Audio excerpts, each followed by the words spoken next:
Oh my god, I'm sorry. I really left that on full volume for you guys. Sorry, let me fix that. Let's go back to our usual volume levels. Before you start grooving too hard to these random bass notes. Anyway, folks, welcome aboard. This game is called Jenny the Witch, and this is the menu screen. We didn't really seem to get much of a title screen for this for some reason. And it is not recognizing my controller on the menu? Is that what I'm to understand? Let me try doing a reconnect here. Okay, well, it didn't disconnect up until that point, so... I can mess with some of these things in here. Controls, keyboard, mouse. See, it will let me, I actually don't know where my cursor is now. That's good. Okay, but these work. Okay, yeah, now we're back to working. Butts as it rears. Unfortunately, you can only name the one character in FF5, but otherwise, hello, Irene. 75 streams, wow. I've streamed 75 times, that's messed up. I should probably move my mouse cursor somewhere, or... Oh, good. That has made it so now I have to use the mouse cursor once again to select things. Cool and good. This is a little bit over the top in terms of anything to do with that. Let us just go into OBS and uncheck capture cursor, because also once I'm clicked into the window, I can't tell it that I want to not have the cursor there.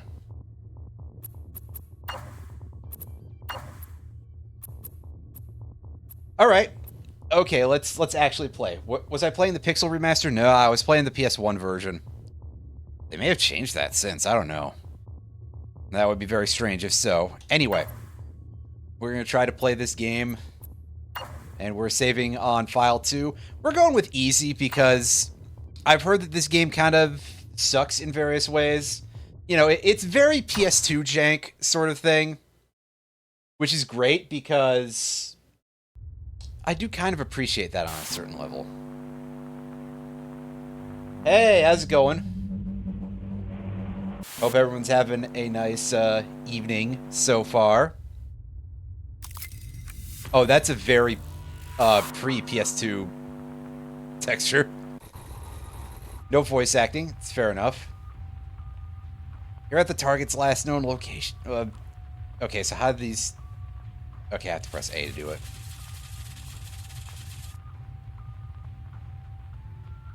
The maintenance crew looks like it's been condemned for years. Angst, I didn't even read the shirt properly. That's incredible. Angst Boy feels like it's like a bootleg type of shirt phrase.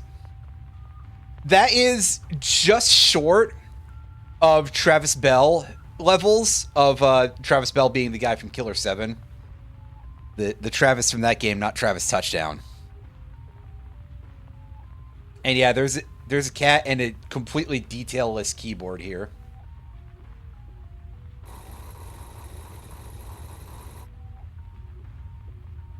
Ah, I see. There's a lot of this being a huge... Nobody has any idea why this is like this going on. Ah, okay. This certainly feels... is what I will say. Hold A to jump higher.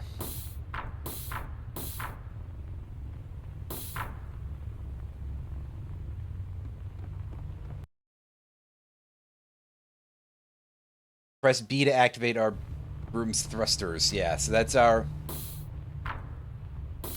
Okay, right. That's circle. I mean... So I probably shouldn't, like... say anything about that because that's a dash, but also that is our double jump of sorts. So having it be two separate buttons is like... Are you sure that this is a throwback to gaming from like 2004 and not from 1991? And by 1991, I mean like PC gaming from 1991, because consoles had figured that out by then. But yeah, I mean, technically it's not a literal double jump, it's more of a dash.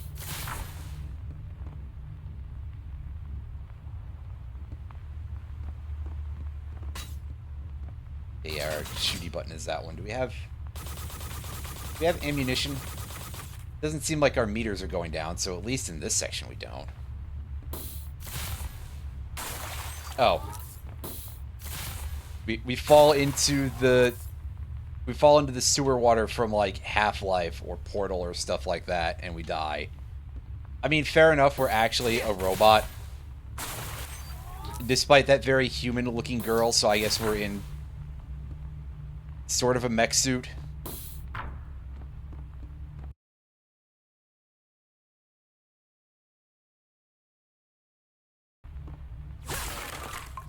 Yeah, right button for melee. I mean, I guess, yeah. On the other hand, we make, like, grunting noises when we attack. I mean, yeah, to be fair. Then again, considering more or less where you live, I'm not going to give too many spoilers here, but wouldn't the crocodiles just eat you? This is a joke, because where you live, that's not actually a thing. But also, that bit could still be about anywhere, because people have rumored the existence of sewer crocodiles pretty much everywhere, I'm sure. Anyway. Actually, streamer, alligator, shut up. That's probably technically true, but also...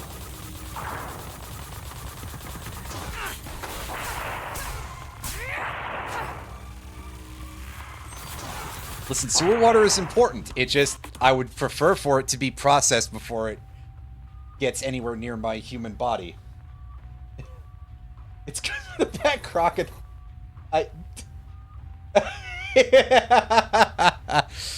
Listen, it's both. It's Gharials, right? That's the name of the, yeah, because another type of crocodilian sort of critter.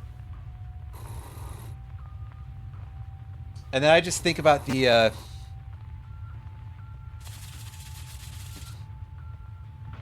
God, this writing is very so again, if we're gonna talk about the idea of nostalgia core vibes, because that is objectively how this game was sold to me by multiple parties, I'll say this. This writing ain't 2003. And by 2003, I mean basically inside of like any time period of the PS2. But I digress. I am going to be talking about that a lot because guess what? I saw a review that annoyed me. Hooray! Somebody on the internet was being an idiot, and it made me sad. And by sad, I mean it made me want to speak on things. That nostalgia is a very weird thing. And unfortunately, I sort of feel that this weird perspective of like, maybe we shouldn't talk about the idea of toxic nostalgia if dumb fucks are just going to think that all nostalgia is toxic by virtue of the existence of the term. Just like they did with toxic masculinity, which, I mean, yes, that is sort of a thing that we gotta, you know, but I don't know. Every one of those dipshits who is like, oh, so being masculine is toxic, no, made me really start to think, yes, actually! But, you know, that at least is partially sarcastic. I didn't read what the tutorial told me to do, but I assume it's like, hey, press the circle button, idiot.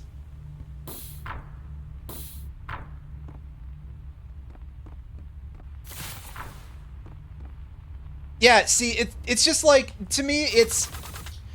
Old games do have a style, and listen, there is a difference between somebody trying to sell you this, an indie developer who is selling an $8 game with, again, shockingly bad platforming, and making something that is a period piece, versus, say, a corporation that is trying to sell you Ready Player One in various forms and fashions. it's like, okay, I have that. I think I've shown this off before, and if not, maybe I'll get up in midstream and go take a photo of it. But I have this figure of the guy from Ghost, Papa Neil, I think, in that particular form.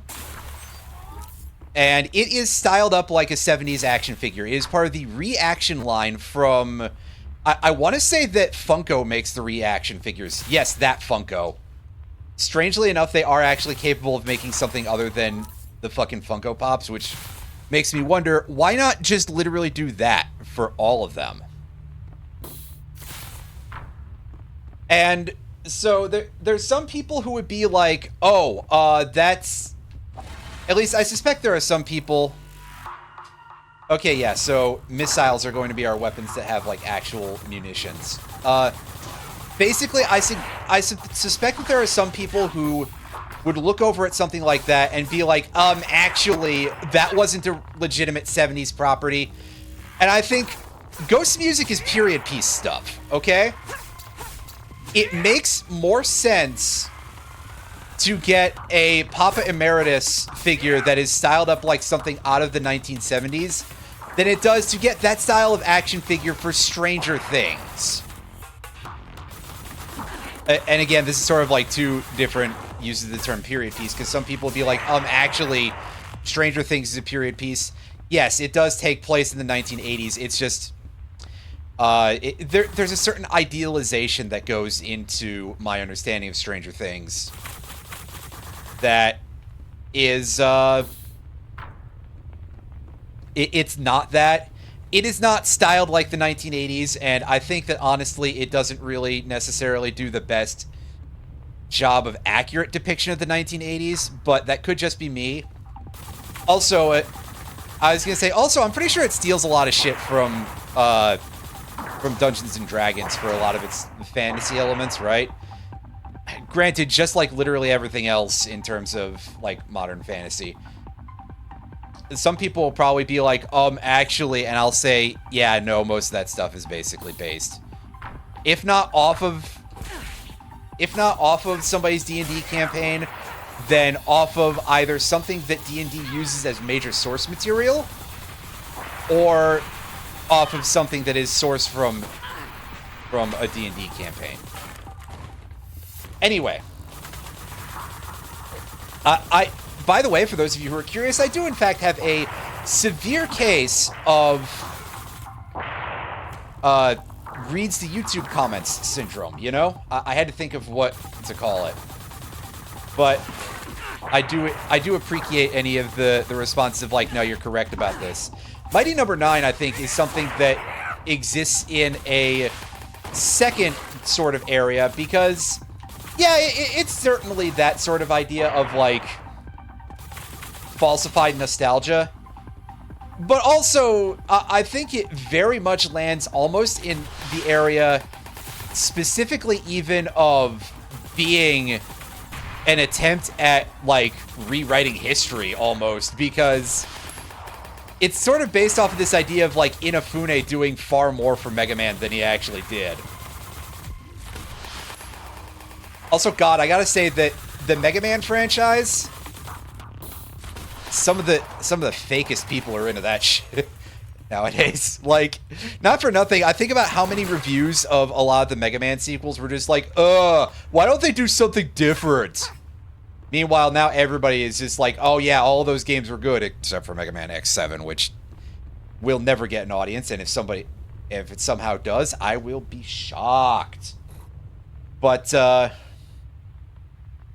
Armored Core also kind of got that a lot, too. I saw a couple of reviews, because I'm doing a video about Armored Core 3, and some of the reviews at the time were just like, why doesn't FromSoft do something different? And, like, suggesting all these technological improvements they could do for, like, oh, you can make the gameplay smoother. You could, but that sort of misses the point of what the game is about. Anyway. Wow, I can't imagine I'm being... Oh, I'm in a different perspective because of cameras and stuff now. Like... Yeah, the first 4 Mega Man X games are quite good. And then Mega Man X5 is when things start to go, this is kind of bad. And then you start getting into anything after that, and it's like, wait a second. It would probably be a little bit strange for me to say, oh yeah, that's after Inafune ended the series, and then Capcom was just like, yeah, give me some money. We need money. We need easy money. We're going to complete these games in like 3 days. Main train is just... Good job. Main orange.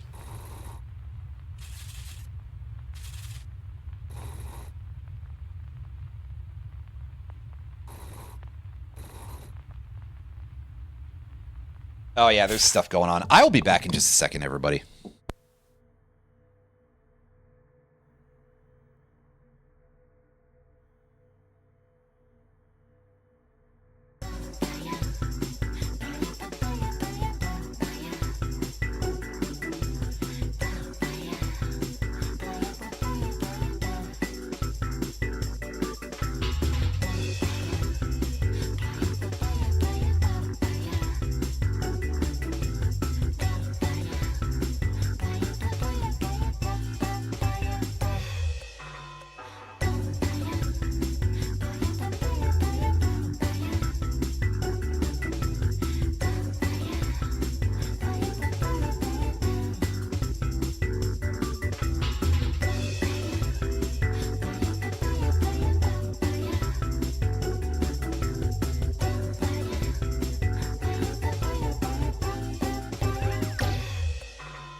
You can't believe Mega Man is just Gundam. I have bad news.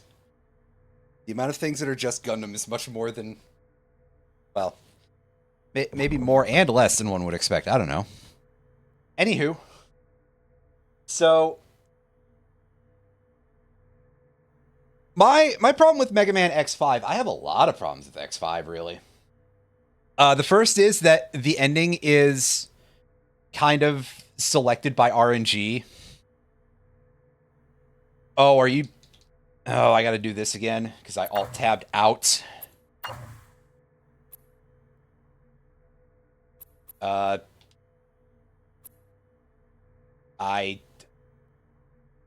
God. This is rather frustrating. You're welcome, Internet. This is good. I had to rearrange my windows again, too, so now I've got to go through the frustrating part of things again with making sure that my controller is actually enabled here. So with X5, my first big problem is that your ending is determined by RNG, at least somewhat. Like, you can make your odds better, but I don't think it's possible to guarantee a good ending in X5. And the ending is determined by RNG pretty early into the game, actually. So that's fun, I guess. And by that, I mean... Yeah. Okay, so we have to use the D-pad for that. That's...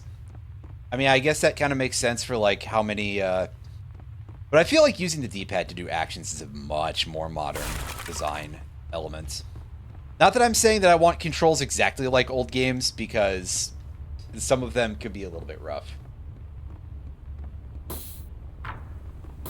But there's also a further issue with Mega Man X5, which is the fucking Maverick level system. Oh boy, bosses have levels for some reason.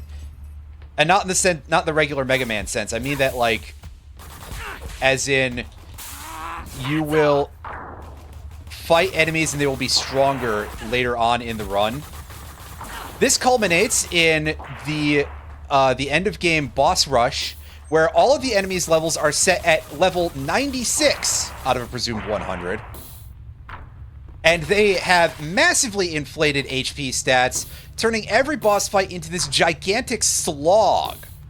And it's not even like, oh, the bosses are harder. It's just that it's painfully long and non-fun. Turns everything into this noxious battle of attrition. It's... You put it simply, I don't like it. It was like, hey, what if we make this game significantly worse? I actually, despite the fact that X6 is, like, full of an ungodly amount of problems, I actually think I like it better than X5, just for the fact that it doesn't do that.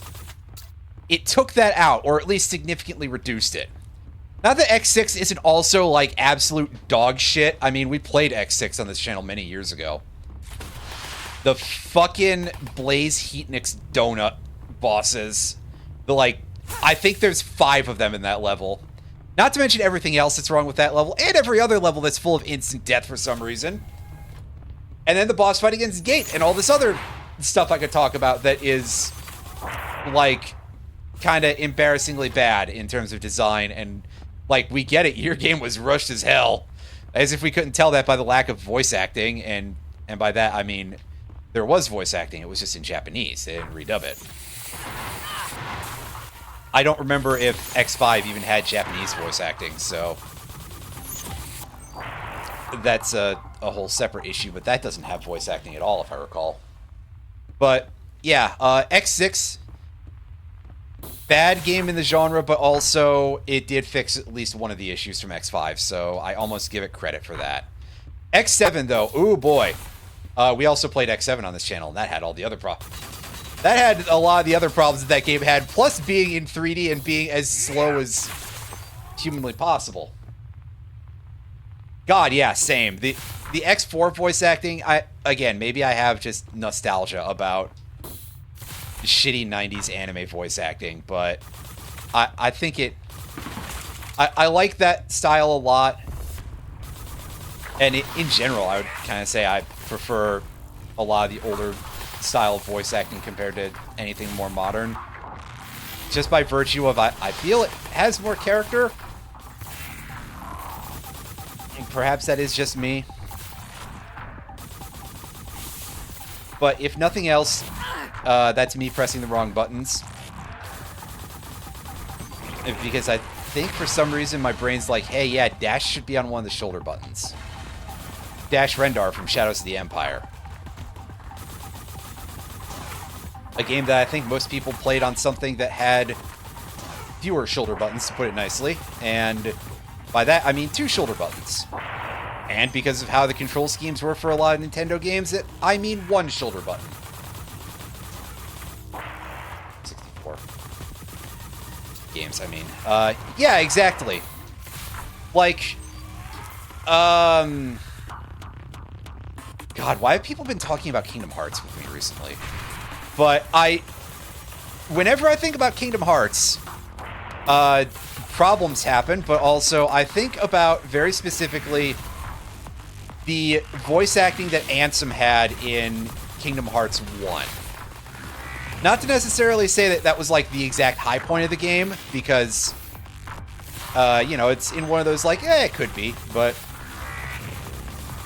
I think about, because it was Billy Zane, right? Yeah, it was Billy Zane, and I don't, like, watch a lot of movies or anything, so I know him more from other video games. And in this case, the main place that I know Billy Zane from offhand is from SSX Tricky, actually. He voiced a character named, like, Brody or something in that game. He had, like, one of the most California white guy names that you could possibly have. And so he was really good at going from like very calm to just like loud screaming, chewing the fucking scenery kind of voice acting. He was super good at it. I don't remember who voices Ansem in any of the other stuff, but I do know that he was fired off of the Kingdom Hearts franchise because he starred in some movie that was like horribly racist. But I don't recall offhand. Richard Epcar does sound about right. Richard Epcar was definitely a voice actor in the Kingdom Hearts franchise at some point. But off the top of my head, it's like, I don't really... That doesn't, like, stick in my mind, the voice as well. Then again, I think that in later Kingdom Hearts games, the two main voices that are stuck in my head overall are A, Leonard Nimoy as Xehanort. But that's also because, like, that's just Leonard Nimoy. Honestly, I'm pretty sure he just sounded like Leonard Nimoy. And 2, I forget who the voice actor's name is, but Xigbar. And of course, the problem there is that it's like, yeah, of course you would remember Xigbar. It's like your favorite character from the series. Amniotic medium, huh? That's the... Anywho. Mark Hamill. Yeah, Mark Hamill was in there somewhere too. There are a lot of very famous people who did voice acting for the Kingdom Hearts franchise. And quite a lot of them steadily started to disappear over the period of that for a variety of reasons.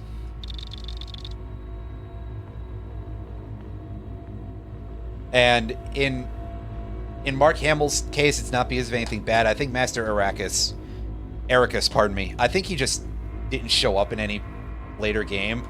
Maybe he showed up in Kingdom Hearts 3 because I think everybody showed up in Kingdom Hearts 3. But once you get to a certain depth in Kingdom Hearts 3, I black out a little bit mentally.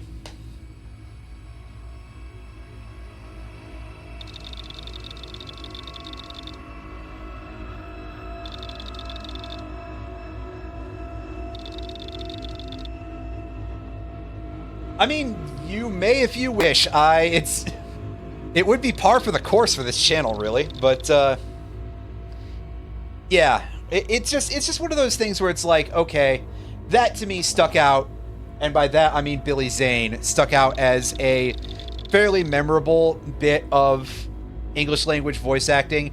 I think that just overall there is significantly less memorable English language VA as time has gone on. It's gotten a little bit drier, but you do also have the case of, like, you've gotten rid of the objectively terrible VA most of the time.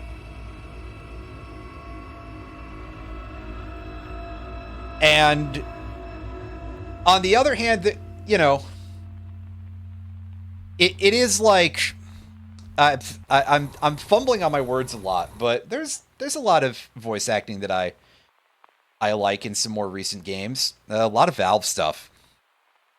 And I don't think that's just because Valve also has like shit tons of real actors as most of their VA crew, but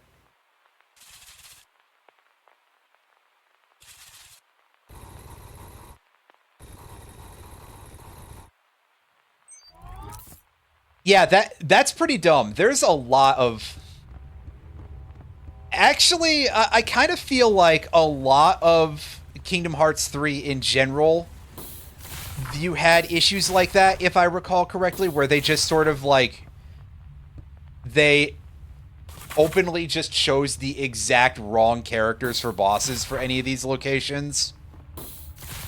And it just kind of screwed things up pretty badly. Granted, there's a lot of, like, weird fumbles in Kingdom Hearts that... I'm talking about this in more of the sense of, like, I don't care what your opinion of the series is type of... Because, yes, we could say, yes, all of Kingdom... So, some of the harsher folks could say, yeah, all of Kingdom Hearts is a big fumble. And I'm not even going to tell you that you're inherently wrong about it. I have a few positive memories attached to it, but I like a lot of goofball shit anyway, so... You know... Yeah, dropping the Final Fantasy characters is definitely a choice, and choice, you can say. I will say this, that my understanding has kind of always been, on top of everything with regard to Ysayle, is that Nomura doesn't really like remaking the characters that aren't his. So, you know, hey, give the man a little bit of decency, haters. That, you know, granted, that also leaves like 3 Final Fantasy characters that exist that he would still have a chance to do anything with after that point. And I'm counting Gaia, even though I probably shouldn't, because she's basically just the absolute average of Nomura's characters. But I am the sort of person who'd be like, yeah, actually, I would probably be fine with seeing that. I at least would want to see what he would do, right? If he would do some stuff with some more characters.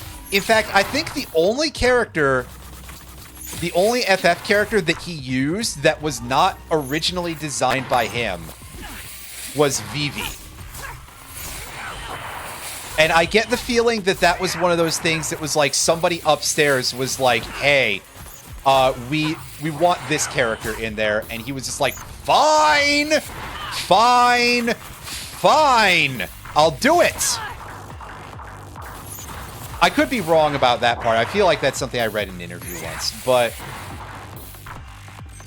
you know, the things that I've read in interviews from various people that it turns out I was absolutely just hallucinating, it could probably fill an entire set of encyclopedias, you know? Fuck that. Get rid of your World Book collections. Fill it with Delia's hallucinations. It'll at least be more informative than, like, Fox News or anything. But, anyway. Whoa. Hey. There's a guy behind me with his charging gun.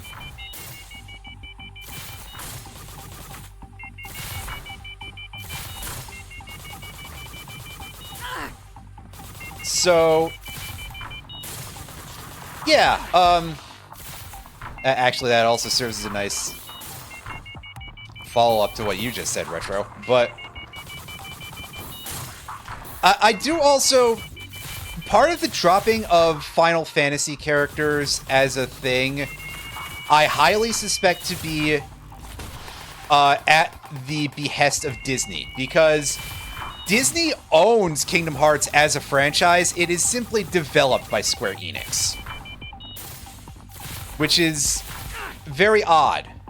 But I suppose that it would probably go a ways to explain why the series became so much more, like, focused on Disney stuff.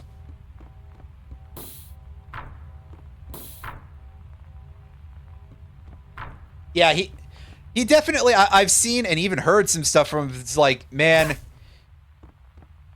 you want so badly to unload on this guy. And there's a part of me that's like, yeah, I get it. I'm not going to be, like, full-on Kingdom Hearts hater, although, let me tell you, there are definitely some times where I look at it and I go, ooh, boy, I don't even know if I can justify all of this. But it's like there's a lot of things out there that exist that I cannot throw out, like, everything from. It's kind of like the internal tension that I have with Magic. Except that I don't think Tetsuya Nomura is anything at all like Hasbro CEO Chris Cox. You know, Nomura can sometimes be like a guy who's, you know, a little bit of an over-enthusiastic puppy who has ideas and no editors. And he over-designs things a little bit, and, you know, all these other things that we can say about Nomura. And also, why do you keep working with Kazushige Nojima as a writer? Because that guy, ooh boy, after Tidus kicked a blitzball bomb, I would think that you might go, get out, and shut the door behind his ass. But, you know, perhaps that's just me. It's very funny, but let's be real, it is objectively kind of a bad.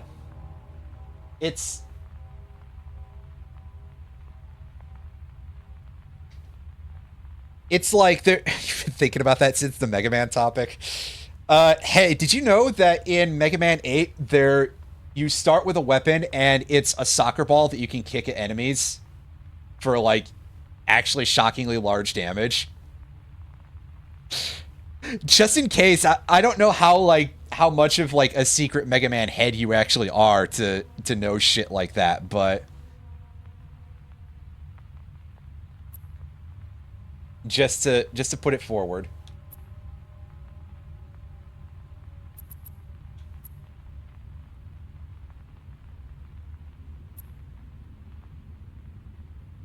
I'm going to choose not to spend my money. But yeah, for example, a thing that very recently was like half released from Magic is the Mystery Booster Commander Edition, which is basically kind of what it sounds like. Usually I think that designed for Commander products are a little bit bad, but Mystery Booster is allowed to get away with it because that's a good place for experimental shit. And it is full of, like, just absolutely crazy-ass lore throwbacks and various other just, like, hey, do you remember the whole history of this? I pressed that by accident. Wow. You know, it's the exact sort of thing that would make a complete dork like me go entirely in, you know, just go on full-on hype beast mode for that sort of thing, right? Because... But then I also have to temper it with the fact that this year we have had 7 sets listed for release, with Mystery Booster Commander Edition now making 8! At least that one's not a standard legal set, but oh my god, the sheer number of releases. All the various behavior of Hasbro.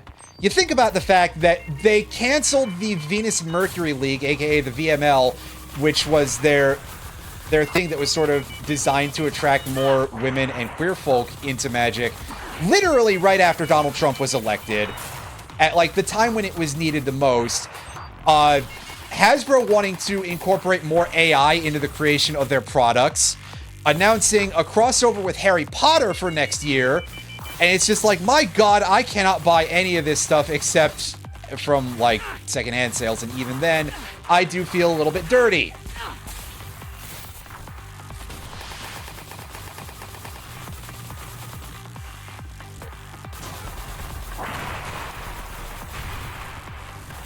I mean, maybe that's a little bit different because Nomura is certainly not a corporation, but I guess I could also be like, hey, yeah, I do like that Jade girl from the series who will never be named, which will never be named, but then you sort of look at, like, everything, some will say everything in it, but I will very specifically nail down everything past the halfway mark when the author just sort of let the contempt for their audience become the entire point of the series. And it turned into complete absolute garbage from, and again, from a level that I'm not necessarily going to say was good, but definitely is, like, it went from, you know, a matter of taste to, oh boy, there is nothing to like here. And then God help you if you get into any of the sequels, but I digress. Anyway. Okay, I'm sort of reading the HUD a little better to see where my things are, because I was too busy talking through all of the tutorials before. So, for anybody who's like, hey, shouldn't you know how to play this game? It's literally teaching you. Yes, but I was too busy talking about nerd shit in the middle of everything. You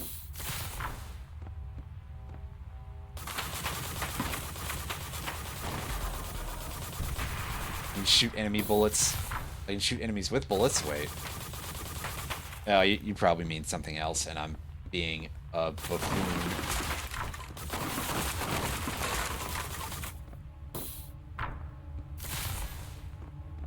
Shoot enemy bullets? What are you talking about? Come on. I'm sure there are some games that let you do that, and then it'll be like, oh yeah, by the way, it doesn't... Like, what if it pierces through? I'll be mad if it does, actually. That's what.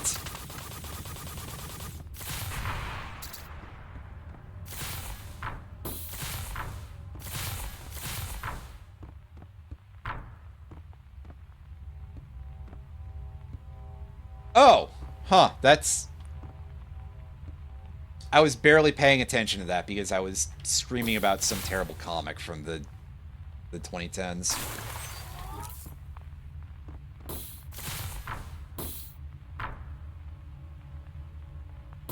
Granted, if you think I'm ever paying attention, most of the time I'm just thinking about, like, the smallest version of Tiny Dota 2 carrying around his tree. And just kind of thinking, man, I actually wish he didn't have that tree grab ability built in now, even though it's really good. Because I missed the period when you would see that almost never, and if you did, something very silly was happening.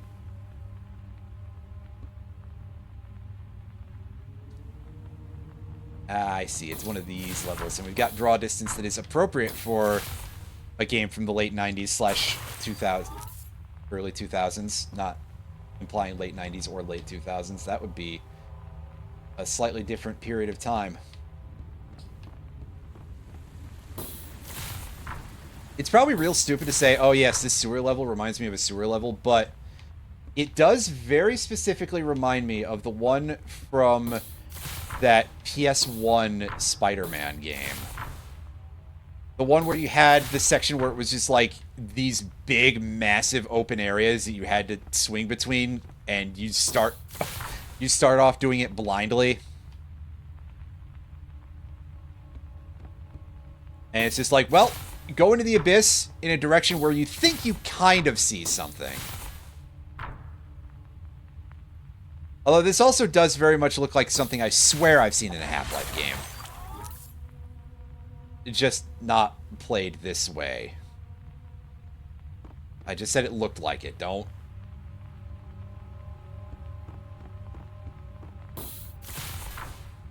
Although, I mean, maybe they should have given Freeman the ability to, like, use his gravity gun for a super dash or something. End of Portal? Yeah, that too. Although, let's be honest, that's also kind of the same thing. I mean, it's a Valve game, so of course. Ugh, wow, that is a very shitty jump. Again, I've been told that this game has some very questionable platforming, but that's actually the first time it's been like, oh, this is bad. What are we? We're 40 minutes into the game, basically. Like, 43 minutes and 10 seconds is the recording time listed on the old OBS here.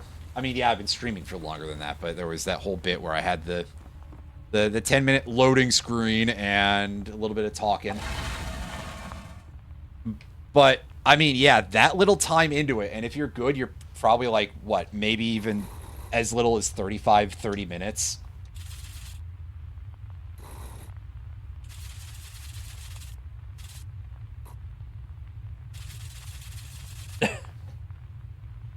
Oh boy, is there an air mechanic? Oh, that's... You're such a puddle. Yeah, that sounds about right. Anyway. Yeah, so, I mean, we take all that stuff in. Ow.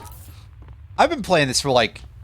I've approximately 30 to 40 minutes, we'll just say, and then you've given me a jump that's, like... That feels pixel perfect. What do you think I am?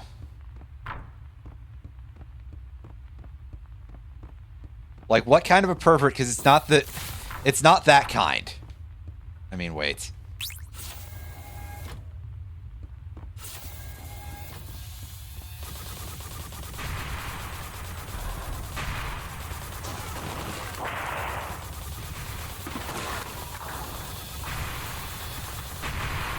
Also, playing both a Kojima and a mecha game recently does kind of make me want to play Zone of the Enders. Wow, these guys are very polite. Except not that. I think I own the first Zone of the Enders. I know that I own the remake version, a fairly modern remake version of Second Runner. I think that was on PS... Yeah, that was on PS4. As I have to go in the back of my one brain cell there and go, is that when I got it? Because the main thing that I remember is buying it. So I used to play Magic. There was a card shop at a local, and there needs to be some big air quotes for this because local still means 45-minute drive.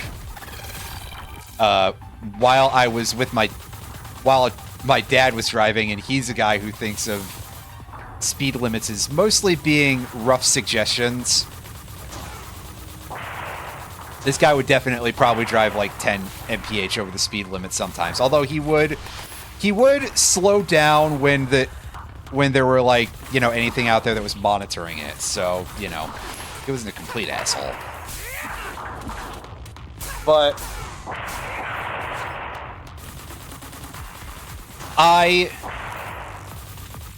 remember, strangely enough, that Second Runner Mars was being advertised with a mild, and I mean mild, crossover thing with the mobile game Grand Blue Fantasy, of all things. And by mild crossover, I mean they gave you like a tiny reward for logging in that day, and they gave you Jehute as a summon, which is like, hey, that's kind of cool, I guess. Like, I don't know why this is here. And because it's a freebie in a mobile game, it was fucking worthless, basically. I don't think I've ever used Jehute, which is really saying something, because that would have been within like probably a year or so of me starting the game. And being a mobile game, Grand Blue Fantasy has some of the most insane grinding that I've seen in some things in order to get certain items. And of course it's been dialed back for that phase of the game significantly because it's like years old at this point. Although I say that the powerful raid tier that I need to get to deal with to go advance is still there's been like no nerfs to that in any real sense, to the point where it's like, okay, yeah, people are strong enough to solo this fucking raid. Not me though. And they've done nothing to like debuff it or give you a free solo version or anything to basically give you less pain. So instead, I still have to go find a group of 6 people in order to get good or something, and that just makes me ill. I am bad at communicating with randos on the internet, and I will only get worse with time. But yeah, because it's a free thing in a mobile game, it wasn't very good, which is very unfortunate because, I mean, hey, getting to summon this Kojima robot would be kind of cool. But anyway, yeah, I did in fact buy the remake of Second Runner based primarily on the fact that I saw it in that. I would not have known about it otherwise. I mean, I knew about Zone of the Enders as a series, I just wouldn't have known about the remake because I do not and never have followed gaming news.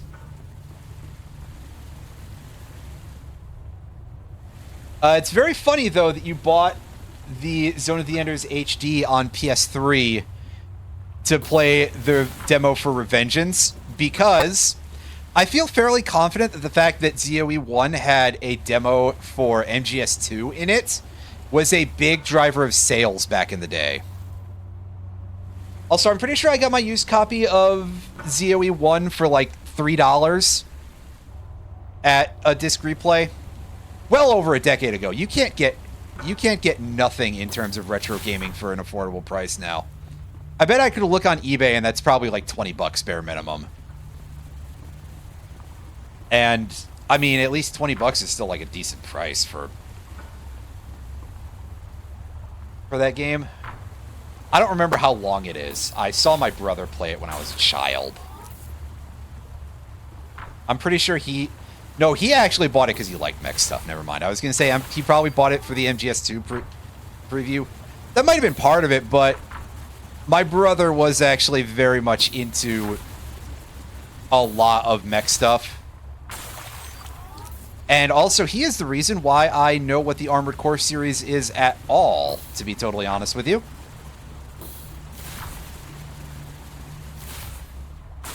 He bought Armored Core 2 basically around when it released, which was right near the launch of the PS2. Back in those days, we were lucky enough to have a PS2 at launch. I don't think I've ever had another console at launch since then, but that one, our parents managed to come through for us. Which is a shock because obviously the PS2 sold like nuts, and also I believe that the story I had always heard at the time was that most stores only got 10 units. So, you know, we were... That is the privilege that I am checking right now, is that we were privileged enough to have a PS2 at launch. We were middle class enough, or something. Hex configuration. Oh god, they just make a sound like it when you turn the engine on a car. When you power on certain cars, at least certain cars, anyway.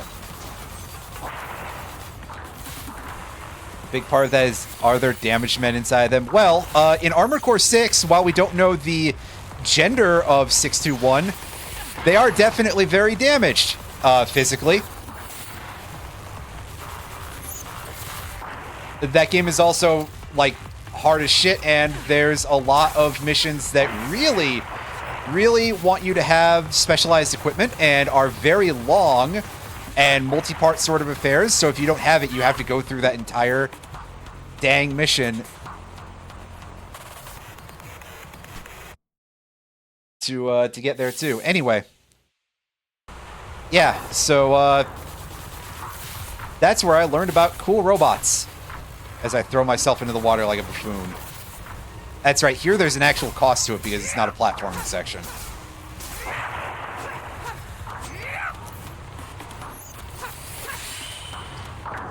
Oh, we can deflect missiles with our melee attack. That's cool. I actually saw that properly, but we do have a stamina meter because of...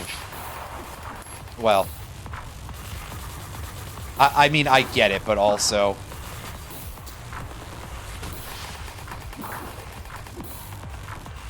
I will be mean about it. I don't know where I'm supposed to get, like, my missile count from, though, in terms of having access to our missiles, because it's not the Roman numerals in the top left.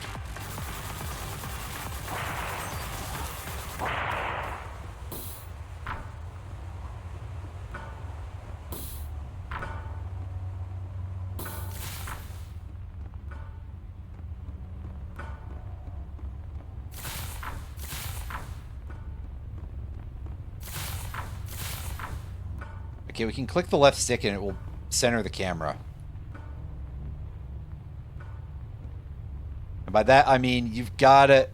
If you keep pressing it, it will start to change every time, or seem to, because your... it's very easy to also press the left stick a little bit while you're doing that.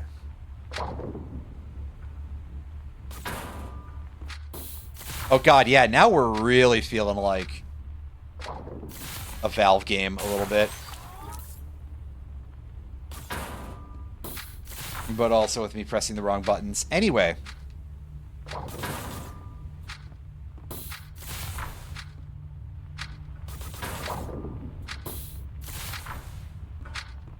I turned the camera the wrong way, basically.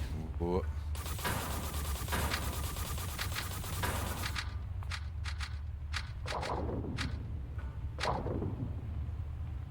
Okay, the problem here is that I have to figure out what does what here.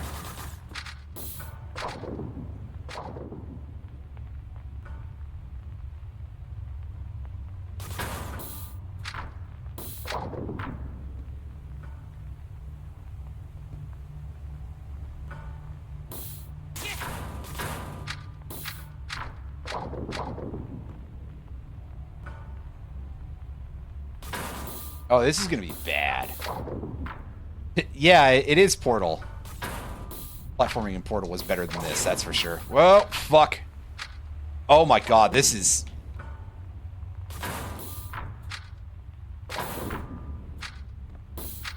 Okay, good. There is a rest spot. Otherwise, I was gonna be like, oh geez, this is gonna be the place where I just cannot anymore because, oh boy, this is... kind of crusty.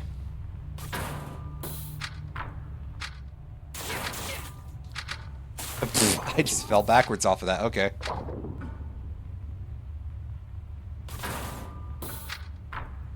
I definitely feel like I'm being a real clown here. That thing comes out so fast. They pretty definitely want you to be in the air at the time that you do that, right? Yeah. And I keep missing that.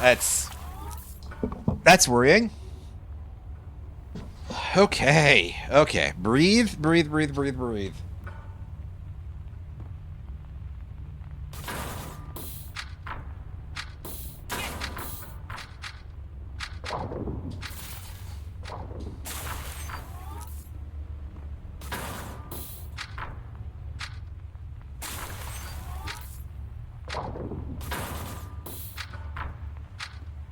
That's right. Remember to... I've got to, like, figure out a way to handle that knockback properly. Maybe be over here? Okay, we got there eventually. Ooh, that's rough.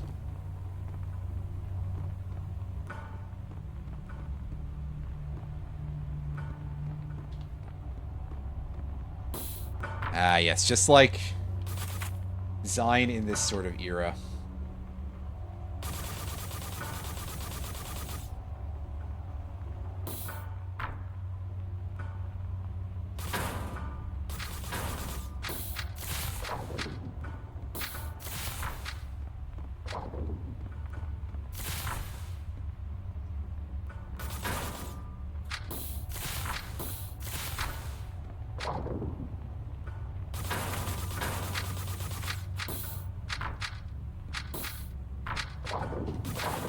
Ah, shit. Been so fast with that, I guess. That's fair. Don't try to do anything tricky here, because we'll invariably be disappointed. And at least it dropped me straight into the water, so I didn't, like, lose progress. I would have been very upset if I had lost progress. That's annoying. Oh.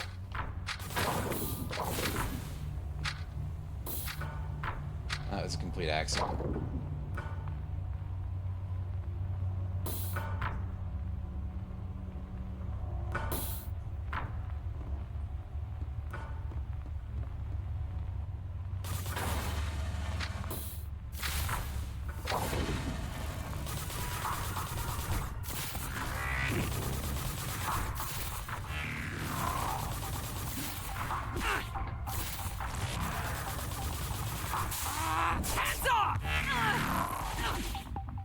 I got countered out of that, huh?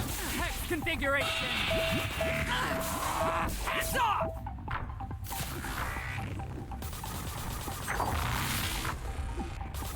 Yeah, your super moves just feel really, not that useful, honestly.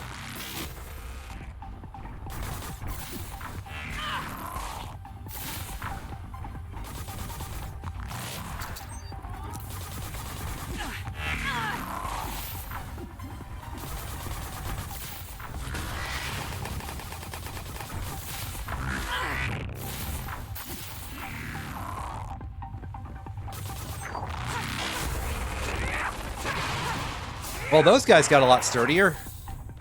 And I don't just think it's the fight environment we were in.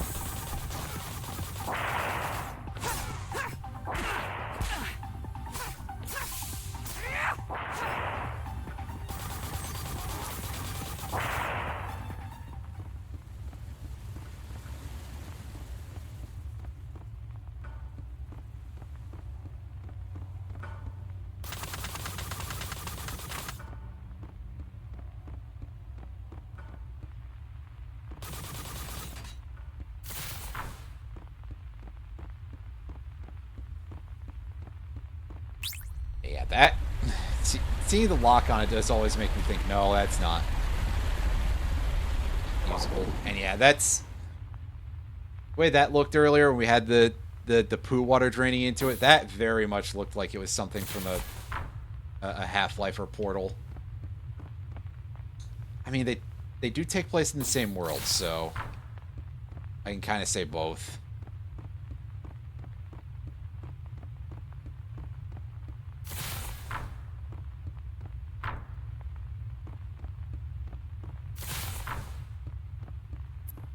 Any of these good?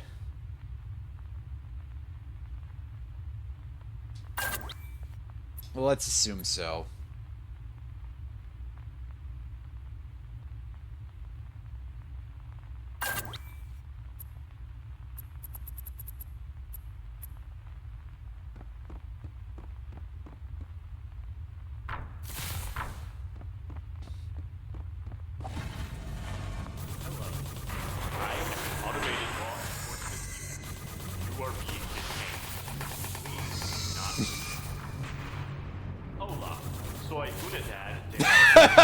Then it switches into Spanish.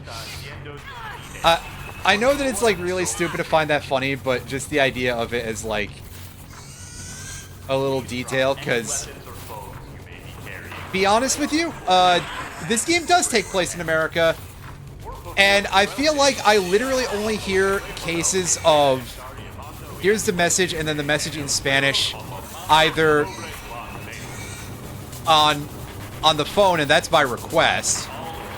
In fact, not even anymore, I don't think, but I haven't used a phone for phone calls in a while. I said phone calls. Or they used to do it in the thrift stores that I used to...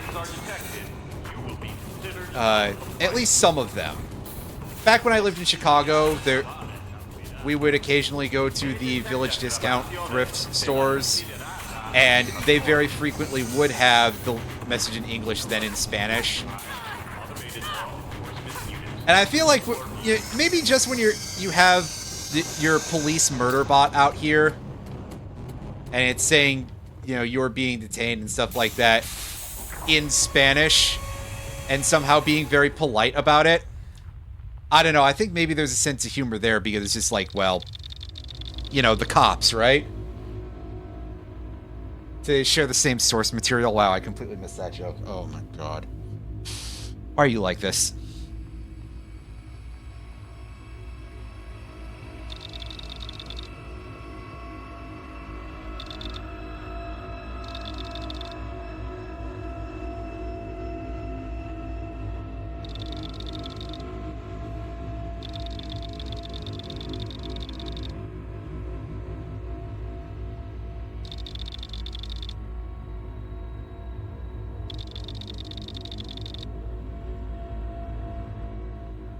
Anyway, it's more plot, which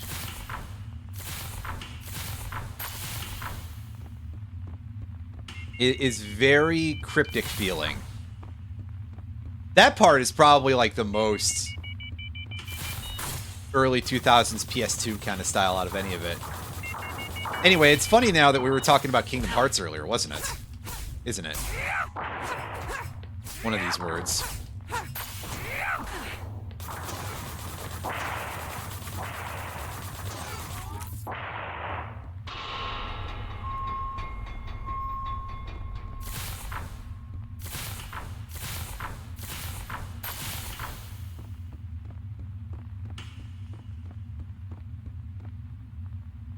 So I just decided to stop and look at her boots. She's got like a big spot, and then the front has these like other metal things.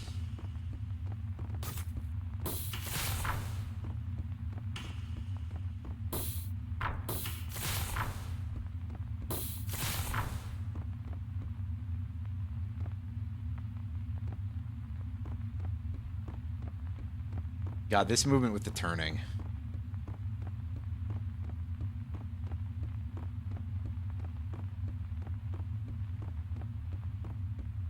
You just hold the same camera direction on the stick, it will just keep going in the same path.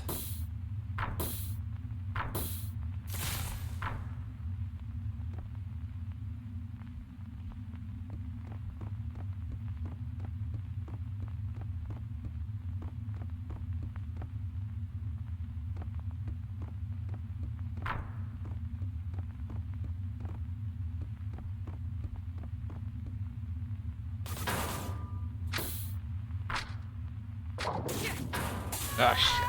Well. Okay, no, I'm not that far back. I just thought I was at a weird angle. But now we're getting bottomless pits instead of sewer water for some reason.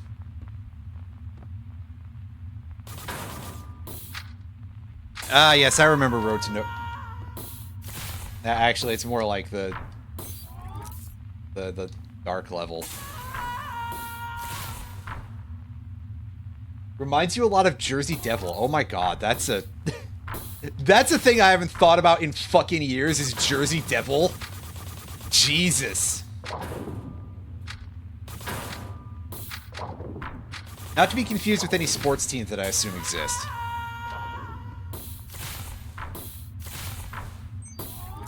I think that there's a hockey team that's the Devils. I assume it's New Jersey, right? Should play... I have a copy of Jersey Devil, although I would probably play it on emulator because, you know... my PS2... I don't know. It wasn't playing the nicest with, like, any of my disc-based games the last couple of times that I did any of that. And by disc-based, I mean CD-based.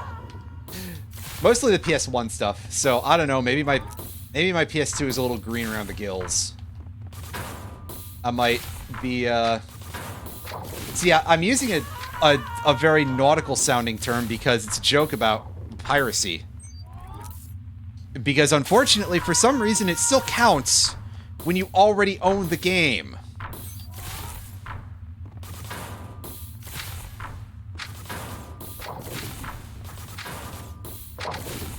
Even though, quite frankly, like, does Behavior even still exist as a company? The dev, publisher... I forget if Behavior is a developer or a publisher. Maybe both. Regardless, I'm pretty sure they moved on to just making licensed slop after doing anything fun. The New Jersey Devils are your second favorite. Right after the Buffalo Sabres. I assume because of local, Remember, I had to be reminded that the Buffalo Bills were a real team that one time.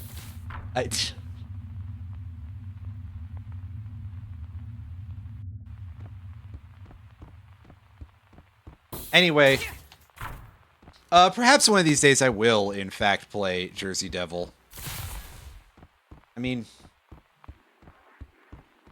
why not? I've got a huge list of other games I should play first, but, enjoy the janky... well, I mean, it's certainly jankin'. But thank you for coming in. I appreciate it. As always. Yeah, I mean, I guess I can put that in the long list of things to be like, huh, I don't know what game I feel like playing, and then looking over and being like,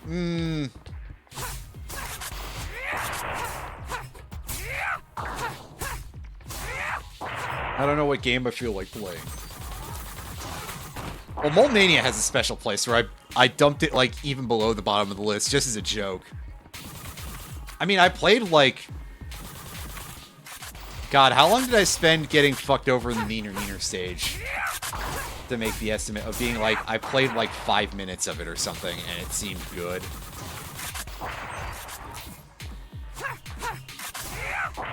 So it's not like I'm not amenable to playing it, it's just funny at this point.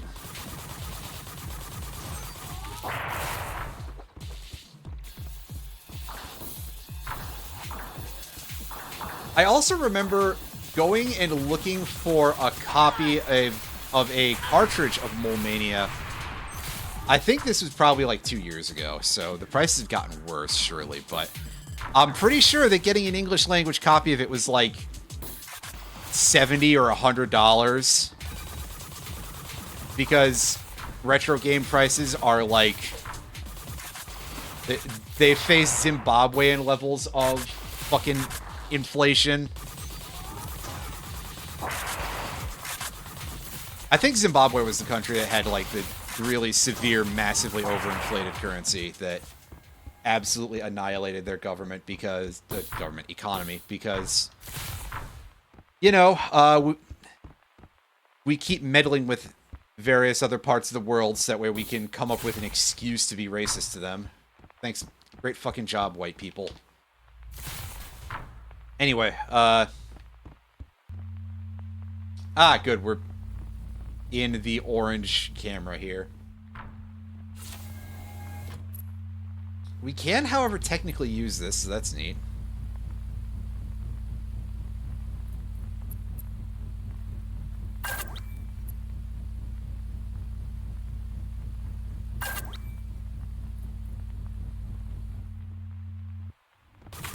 Gotcha. Right. That actually looks good. It's a choice of action there. That's a good question, Mega Man. I think about it a lot too, because unsurprisingly, I used to have a lot of like Pokemon games, and a lot of those are stupidly expensive now because of weird nostalgic goofballs. Among a lot of other stuff that I had that was probably stupid expensive too. By the way, Orange Zone 2. But hey, at least I've still got Rule of Rose. Valve Chamber.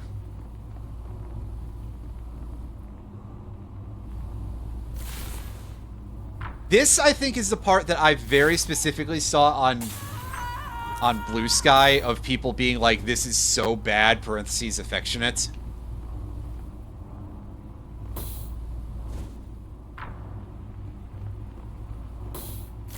Or at least it was something that had these, like, fans in it. And yeah, this is definitely...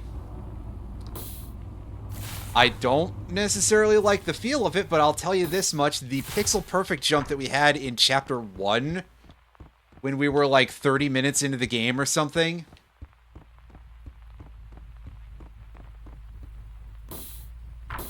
Like, you boot up the game and you get a fucking I wanna be the guy ass jump. That was a little worse. But I think that's also a matter of, like, taking in all elements as opposed to being just like, okay, yes, objectively, this one jump is possibly worse. Because it definitely looked like there was a section there of fans that were out of sight. This part's kind of upsetting for various reasons, but I guess they probably want you to go to it this way. Or more likely, this is supposed to be an exit.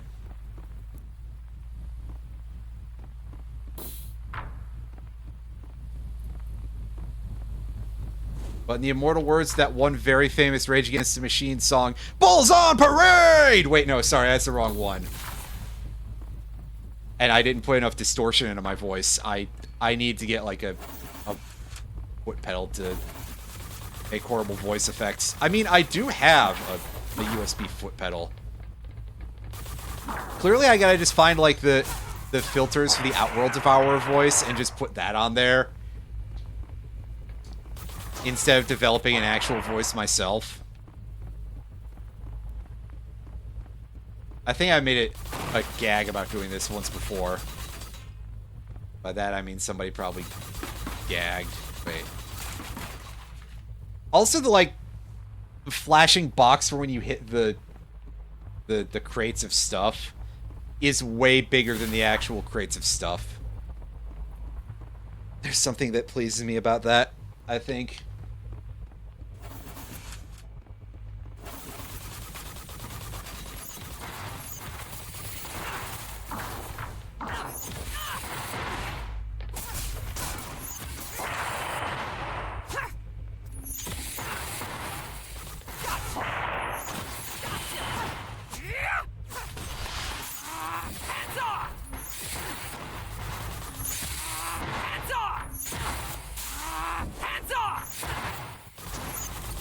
The range on that is real bad. I think I need the other one that gives you health.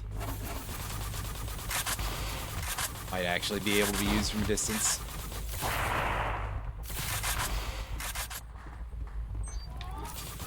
Actually, the amount of these like, metal shelves reminds me of parts of Abiotic Factor a little bit. Which is great because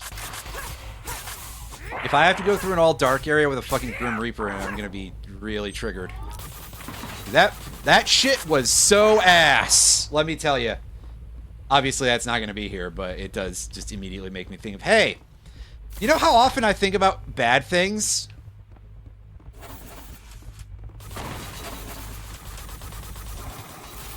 Like, I'm sure that some people will probably be like, you gotta play real bad games, but I still feel like I've seen the depths of depravity when it comes to this medium. Granted, anybody who wants to check my fucking bad game credentials, I did play through Ride to Hell Retribution.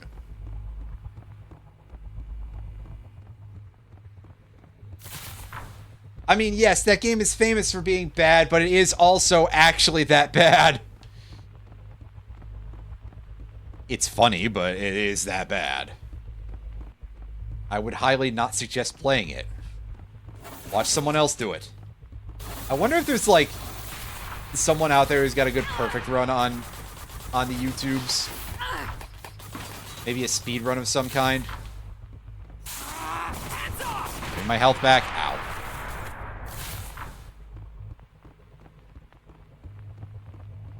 Yeah, you did. Which is kind of funny in its own right, but...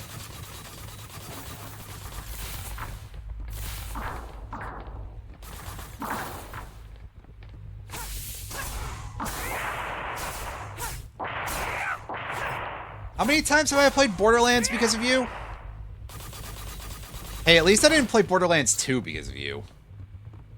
I played it because of someone else.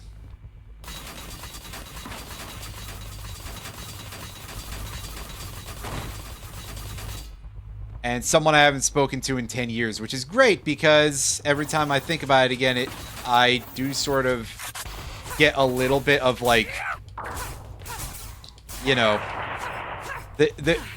I suddenly enter, like, a bit of a paroxysm, you know? Of, like, hey, I think I'm recovering from being upset about this one dog shit game and, you know, blowing it way out of proportion internally. And then I'll just remember it and be like, oh my god, it's actually far worse than I was thinking. What I'm saying is that if I were to encounter that person again, I might tear his own head off and shove it up his head. Anyway. The crab and... Oh, yeah, we got...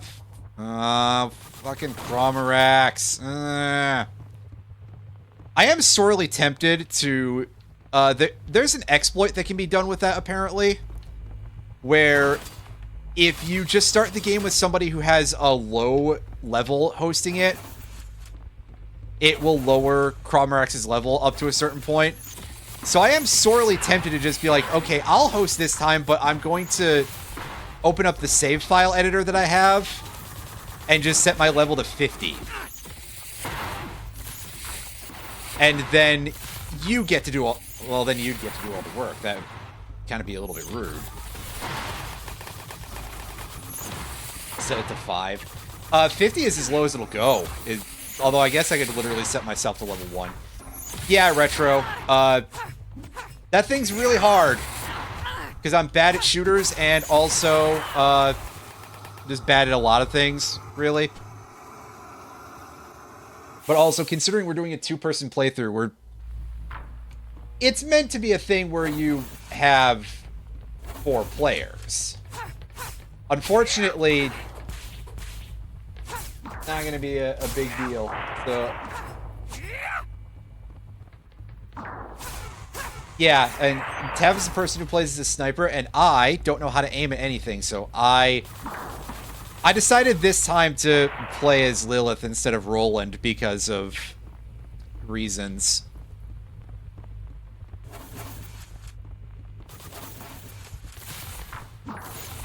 Instead of playing like the strong character, I decided to play the character who wasn't as strong. But yeah, that was a bit of a problem. Oh, jeez.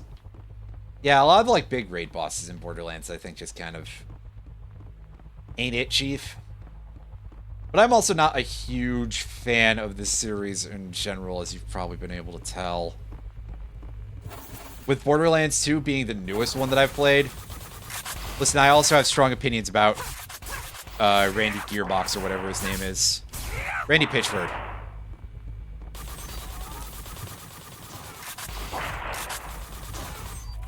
I mean, obviously, Randy Pitchford doesn't do all of the work for everything at Gearbox, but I'm still going to put the blame on him anyway because, you know what?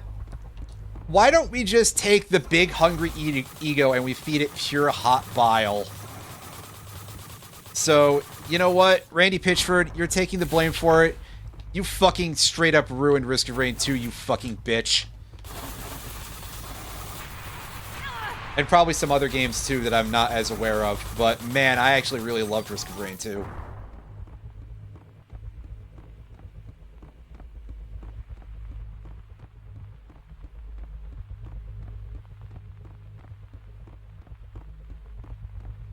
The main thing that I remember about anything to do with Handsome Jack is him naming a horse Butt Stallion. Which is so stupid that I've kind of decided in recent years, yeah, that's stupid enough to loop back around to being funny. But I think that that's a bit more of a rarity person. But anyway, I digress. What I played in Borderlands 2 did kind of make me go, I don't know, man, why can't you have like a full-on version of the Roland archetype of the support gunner in this game with regenerating ammo for everybody type of thing? Because I don't think there was one of those.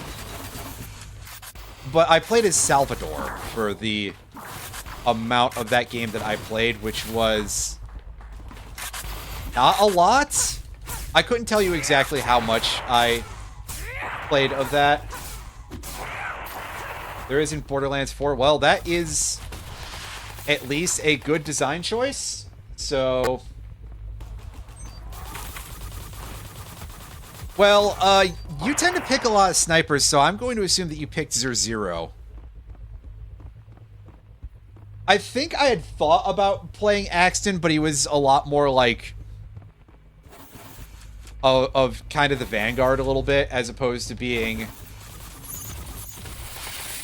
again, the sort of style that I like to play, where I'm playing as Roland as the support gunner, where, I mean, yeah, I sort of do end up often feeling like the main DPS, but my main reason for being there is to help out with the fact that there's a lot of enemies, and, you know, maybe it would be nice to not have to be stuck in a fight for your life position for the entirety of a fight. But again, I haven't touched that game in like over 10 years, so realistically, any of my memories of it are just kind of like very, very rough. And there's a part of me that's like, why the hell do I even remember what character I played as? Also, for anybody who's surprised I didn't pick Maya, that was before a matter of self-realization, so. Anywho.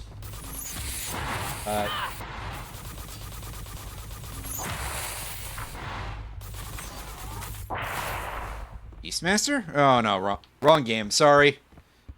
That was me referencing. That was me thinking about something else for a second. Anyway. Yeah, I couldn't tell you a whole lot about Borderlands 3 offhand.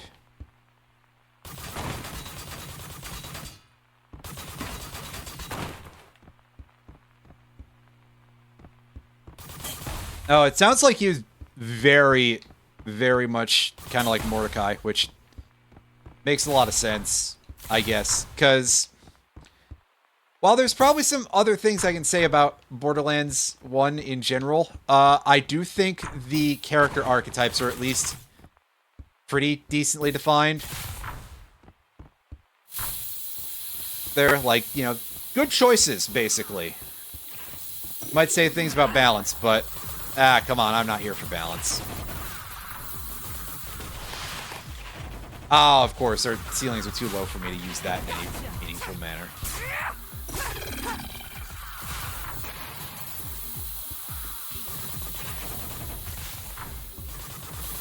It's a pretty slow start. I can agree with that.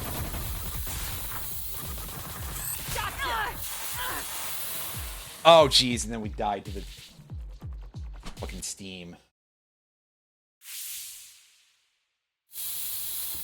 Yeah, there's definitely a lot of parts of Borderlands 1 that are, like, not great. But once you get past, like, the first few levels and you can actually do an action button, I would say that it improves. It just acquires new problems afterwards. New problems primarily of the, hey, you've got to be able to hit everything in the back when they turn objectively, like, 10 times faster than you. And then Vault Guardians happen. And it's like, okay, so I'm not Mordecai, which means that I'm useless. I love it.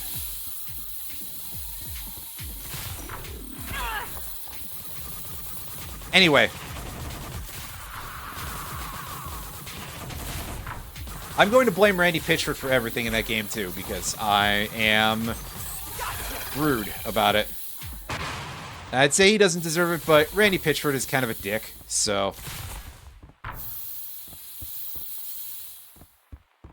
Yeah, exactly. It kind of goes like that, is that Randy Pitchford definitely extremely comes off as an egomaniac, which is something that, you know, there's a lot to be said about many of guys in video games who are like that, but Randy Pitchford is like a special case. That's just like, man, you know what?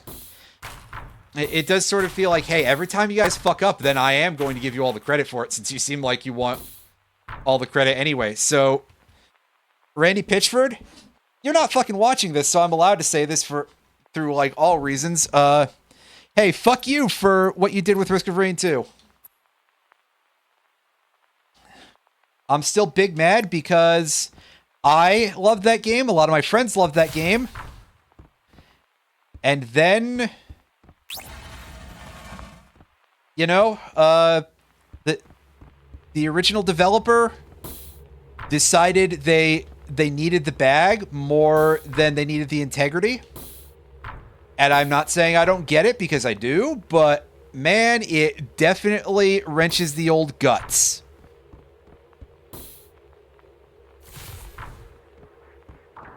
Excuse me. Oh. Oh.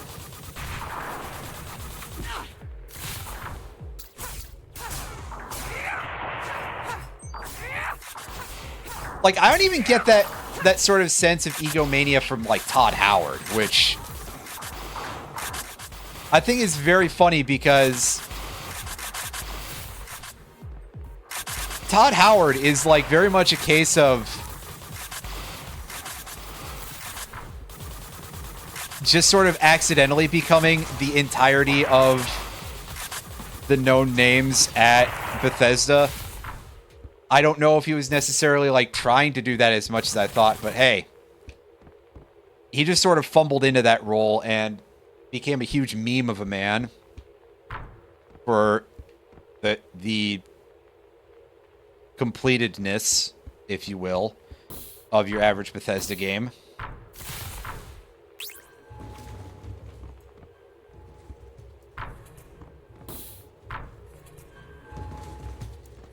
Oh, what is this?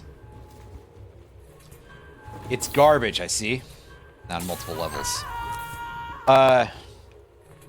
Yeah, meanwhile, Randy Pitchford is definitely like, this guy is trying to cultivate that sort of...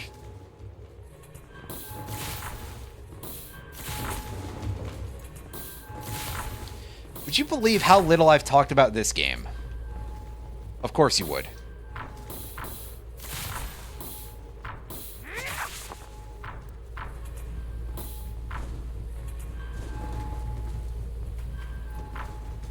To be fair, I mean, I feel I've basically said most of what I've had to say about it so far. Otherwise, it's mostly just like, yo, so this is a PS2 nostalgia core action game, huh? And I've sort of stated the parts where it's like, okay, this does or does not feel the part.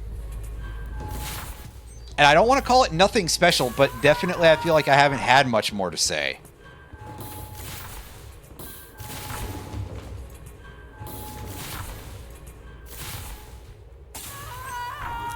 Meanwhile, I can come over here and I can dunk on Todd Howard or Randy Pitchford or Tetsuya Nomura or whoever significantly more.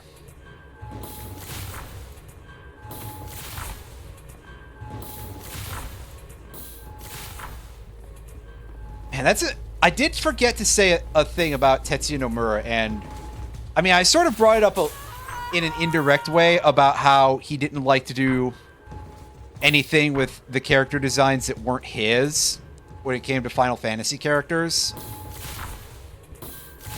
But that's also why the only character that's older than FF6 that you see in Kingdom Hearts is Setzer. And honestly, I think they probably made Setzer a lot, like, more sort of Nomura era looking than he was at the time, because from what I recall, but also I'm having this moment of like, gee, I really don't remember Setzer in Kingdom Hearts 2 at all. I know he was there, but in the back of my head, it's like, well, where was he? Maybe it's also just because, like, in that case, he doesn't look very much like it, because Setzer did still have a lot of elements that felt very much like they were more of an Amano-ish design. Like, Nomura hadn't really found his own designer voice in that sense, I guess. And you can say whatever about that on a concept level, but just sort of in general, that it just sort of felt like he was making something that was in the style of someone else. I mean, granted, there is also the part where Setzer is kind of just like discount Ferris in terms of design.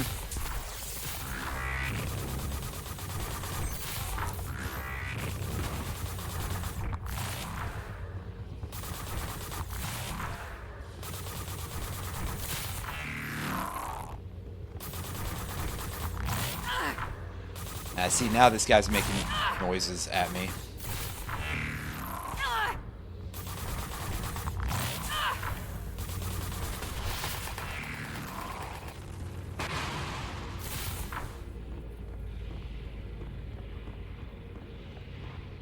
So, yeah, just a little bit of Kingdom Hearts trivia in the middle of this extremely unrelated game. You may be asking why, and that's a very good question. I don't have a real answer for you, though. Okay, so we turned something on by hitting this, right? Unless it undid itself.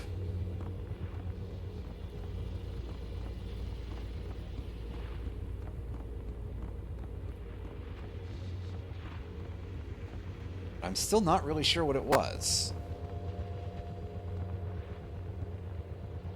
Looks like where we came in from. Did we remove this? Yeah, okay. The fact that there's another enemy in this area sort of makes it a little bit clearer, because we've got the old charge gun guy here. Gotcha!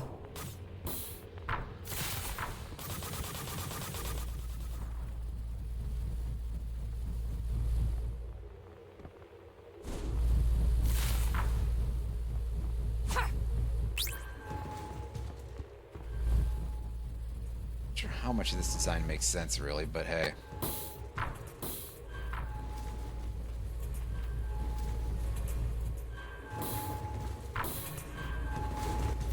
Ow.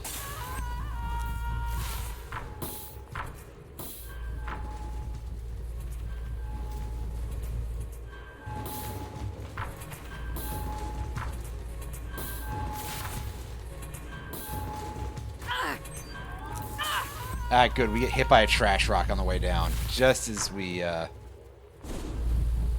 deserve on some level.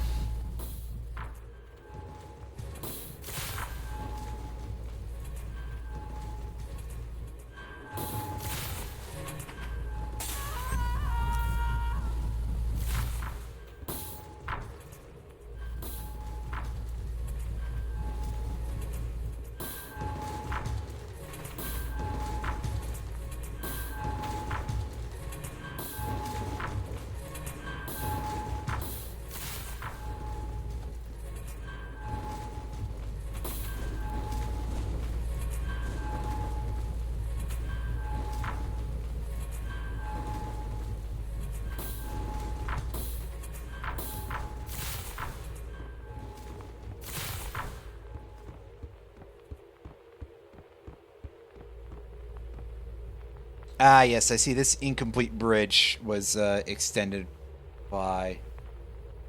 Wait, this doesn't go anywhere. Why are these offset? Like, not from a game perspective, from a perspective of like what does this serve to this particular structure?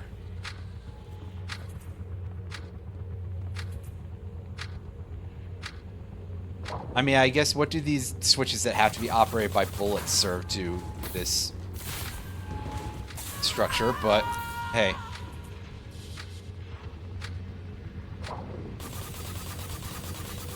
Can't actually deal with that yet. That's fine. Just wanted to know.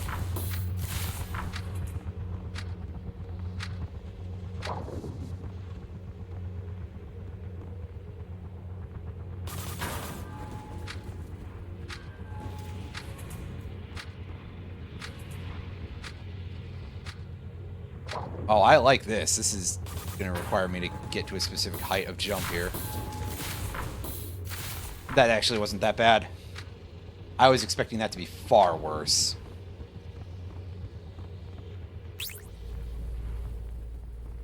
It's the fans. Is there anything going on this way?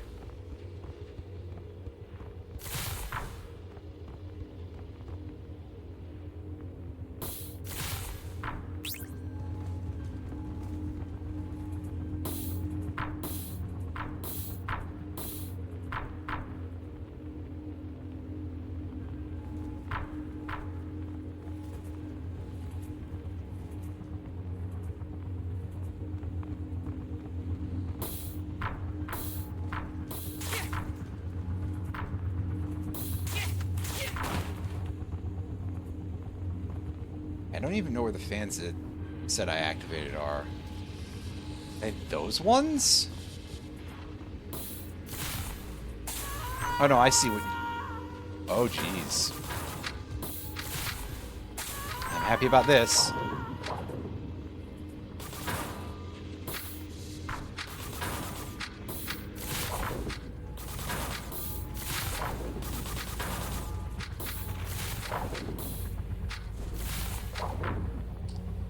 Oops. Okay, well, at least I stayed on these stairs. That's good. I hope that was important, otherwise that's really strange. Although this did sort of look like we didn't really have a lot of... do what we wanted to here.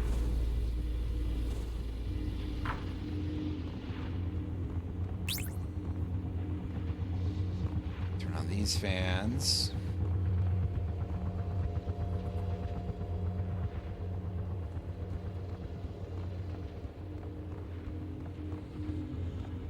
Now I get to go. Where do I go from here?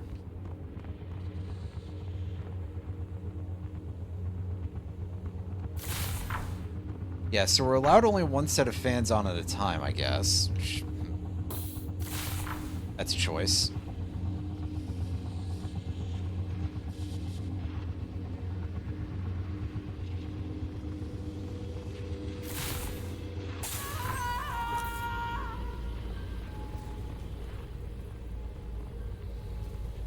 Oh, okay. I see.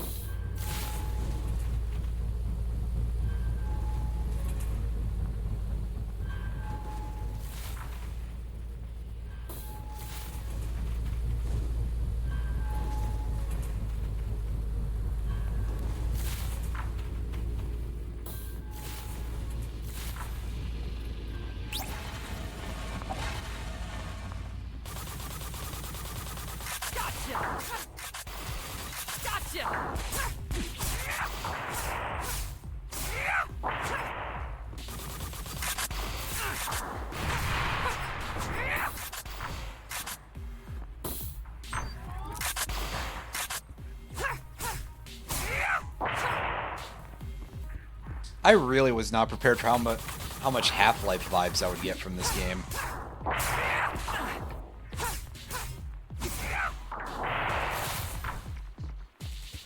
Combat aside, I mean, obviously that's not very Half-Life-y.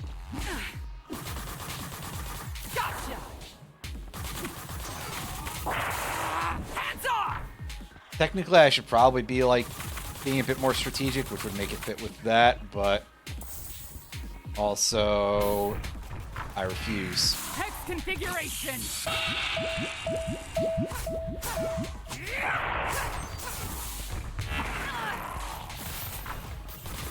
Gotcha.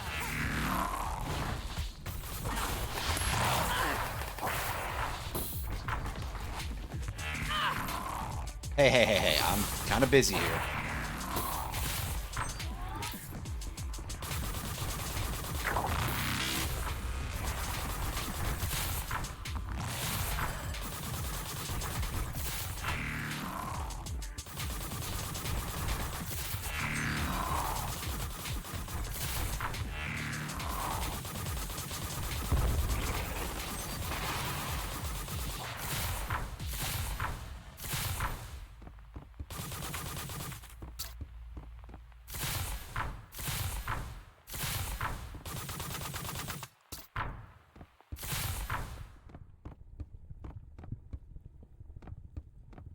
Oh.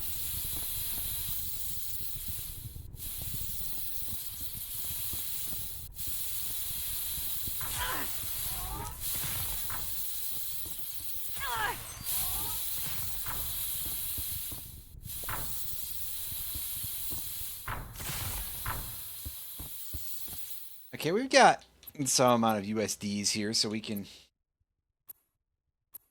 get some more stuff.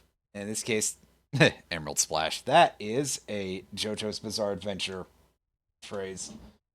I will be right back, everybody.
Okay, I'm back.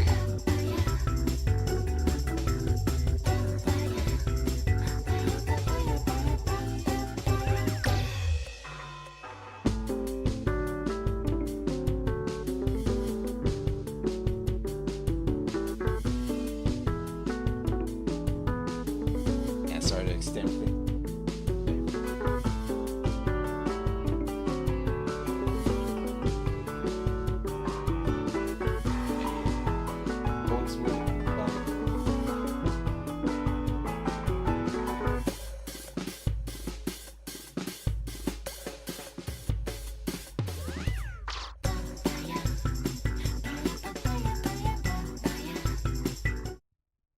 Back to it, and I'm probably going to have to control this menu with the keyboard and mouse for a moment here.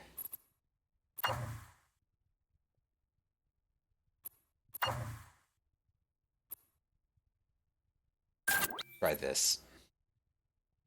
Oh, yeah, make sure that I do that. But first, options.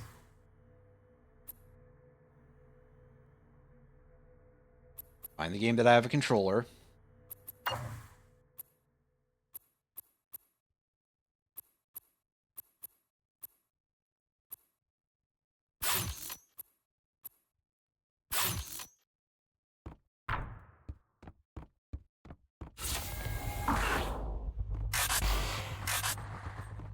Shadow Blast! Yeah, see, that's much better. Of course, it costs 2 charges of our meter as a result, and the area looks quite large, so... I'm sure that that means that things will be, I'm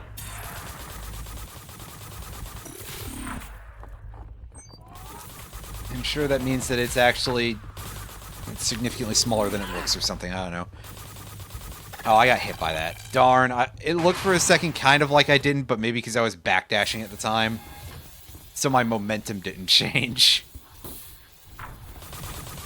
That's the thing that kind of threw me off there.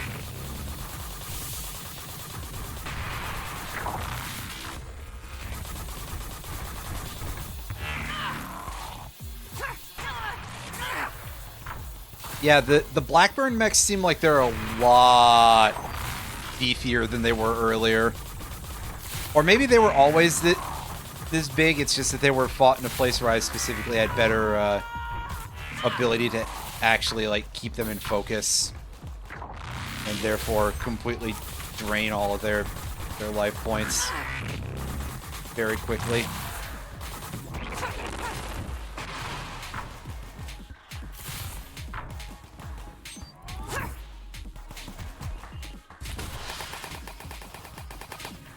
Let's just shoot in that direction. Yeah.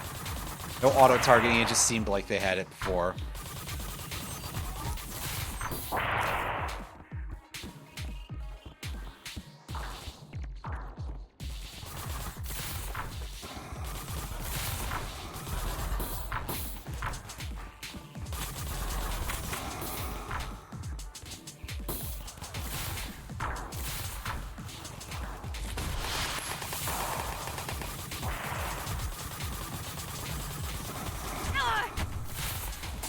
Oops. Did that again. Okay, I think the missiles are the little 5 rings that I have around the number of meters that I have available to me. Shadow Blast! Yeah, definitely. I just hadn't really noticed that for now, because it's an oddly subtle UI element, it feels like. And they just sort of disappear very, very swiftly.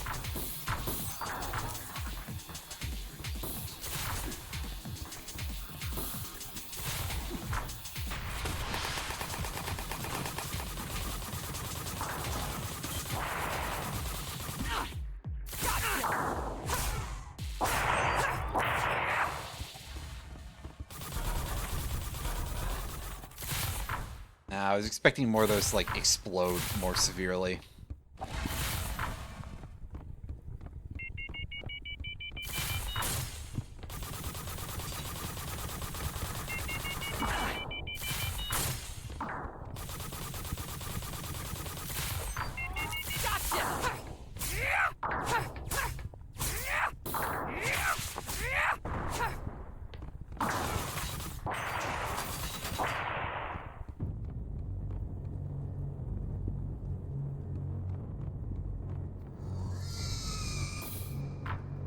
We got another one of the cop mechs here.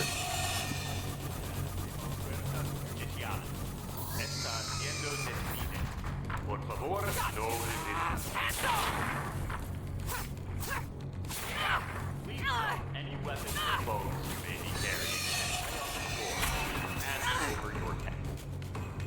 Yeah, I didn't even notice we died. Didn't notice how much our HP was getting sucked there.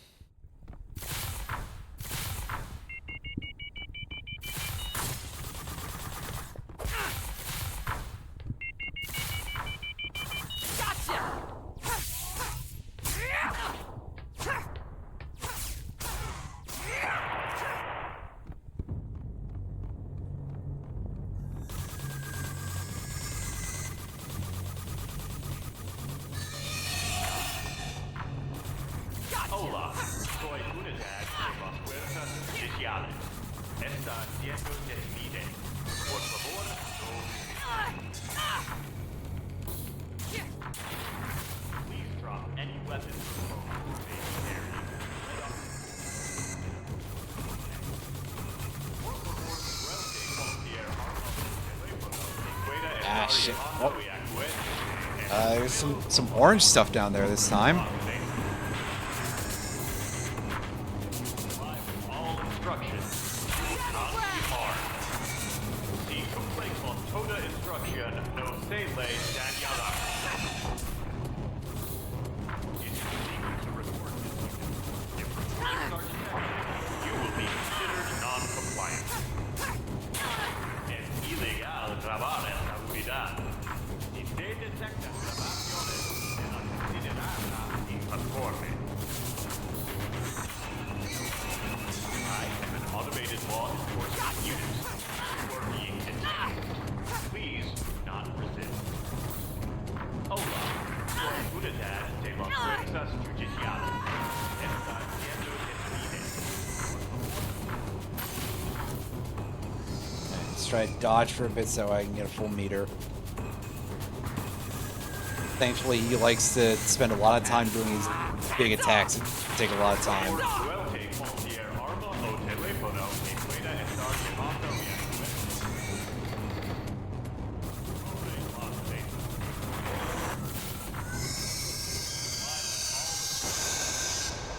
A little underwhelming of them to give us the same boss, though. I gotta say that. I mean, hey, it's a tough fight, but really, you can't give me anything different. I guess if they're just cop robots, you know, cops don't have that kind of creativity. Come on. Nor do arms dealers. Which means that most of these things are designed that are too interesting, you know?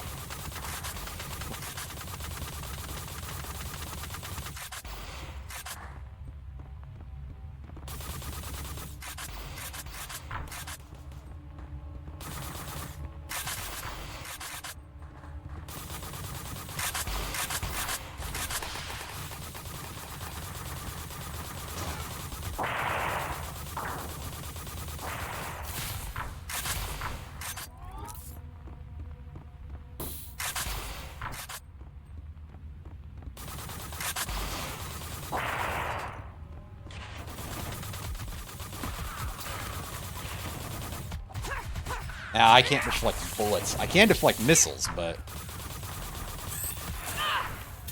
bullets. And he just slaps me into the void. Wow! Yeah, to be fair, that's definitely some classic retro jank.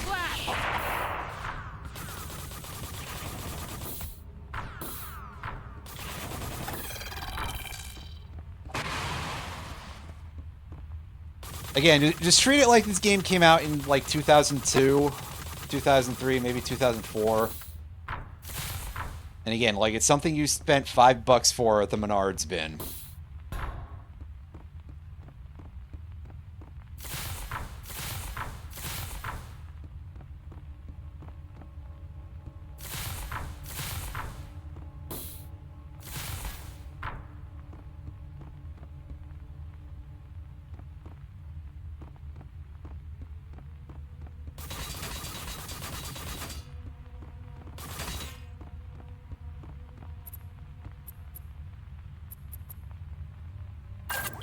Yeah, let me carry some more missiles.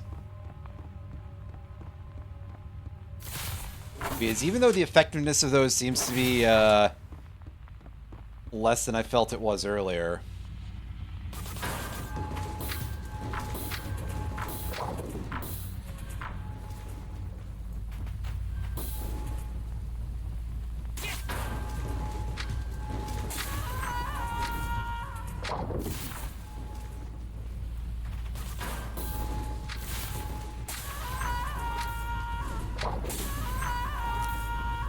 If I could stop doing that would probably help. But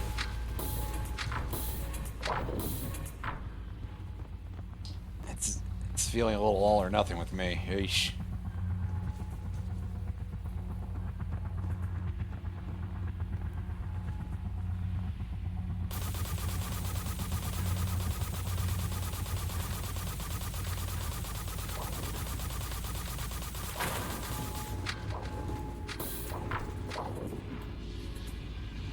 So what do I do now?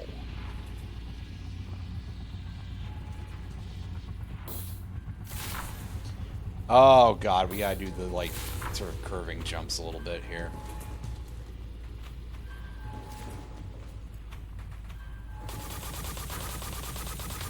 Platform's over there, right? Is that what I'm to understand?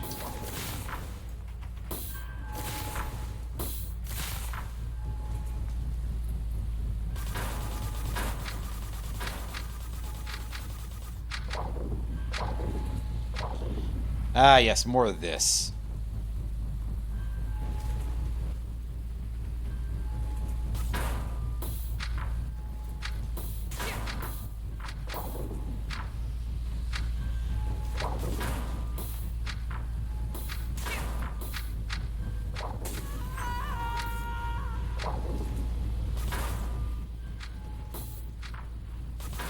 Okay, so this time I have to actually go back and forth. That's quite worrying because, like, your camera moves it at a rate of that.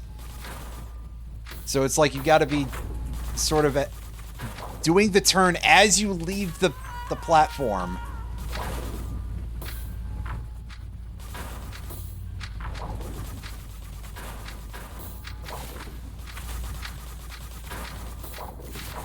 Holy fuck.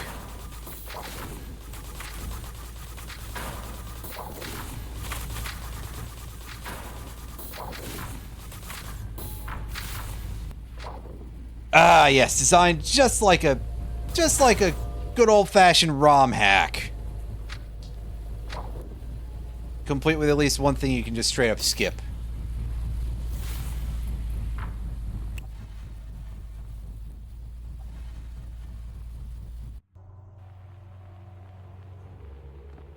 As we get deeper into the facility.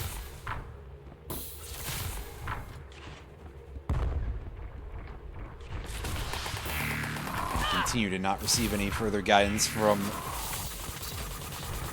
the guy whose name I've already forgotten.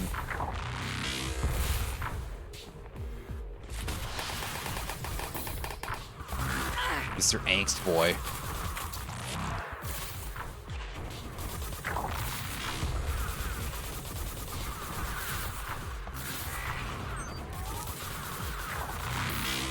A real classic, but I'm sure that, you know, everybody bullied him for not listening to real goth music like Clan of Syzyx or whatever.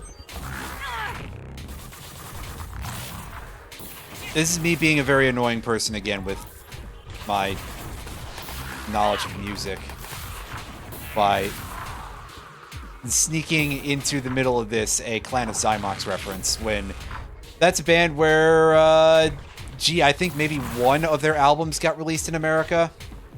And my presumably extremely American audience, therefore, will be like,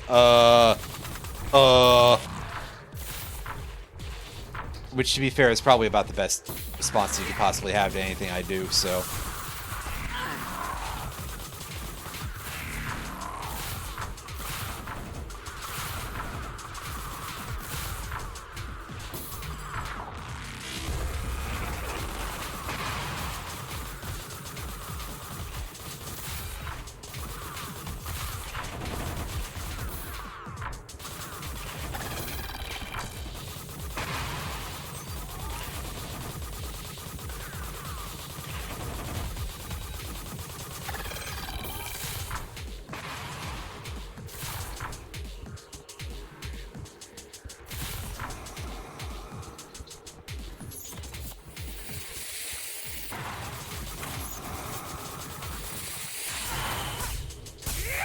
Hey, wow, good missile deflect there. I wasn't even trying, but, I mean, after that I will.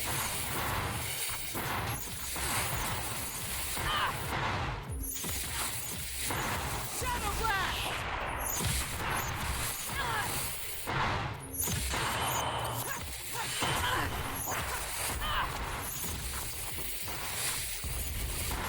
Ah, this place is getting packed. Fuck. Get me out of here. Shadow Blast! Whoa. I would like to not fall in the hole.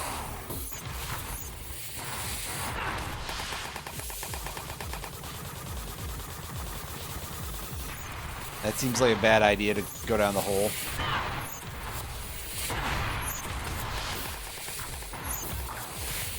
Jennifer, go down the hole. Sorry. This is about the sort of level of anything that you get when I stream for any amount of time, really, but it gets especially so after a multiplicity of hours. Which is going to be real fun when I start doing like a 12-hour stream at my birthday again.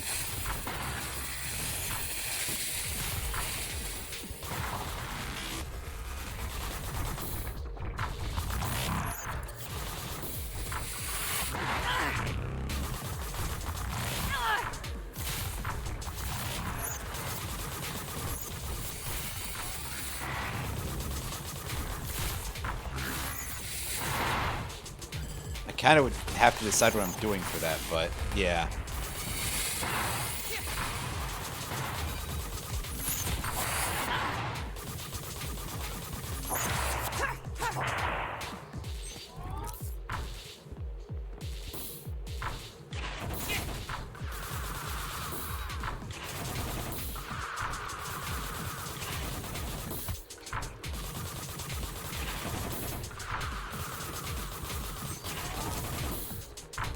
Oh, huh? Oh, it's because he was stuck on the very edge of the thing for some reason.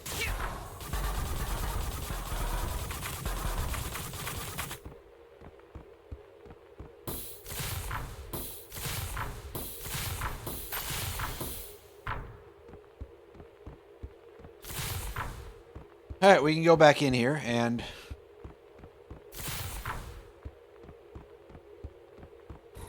Yep. Ah, there we go. Here's Angst Boy again.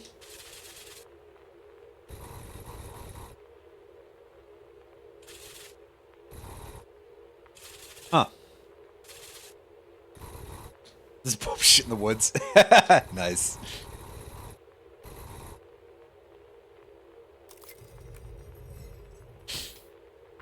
That's definitely a choke I've used before, too, so... Ah, yes, here's that loud rumbling again.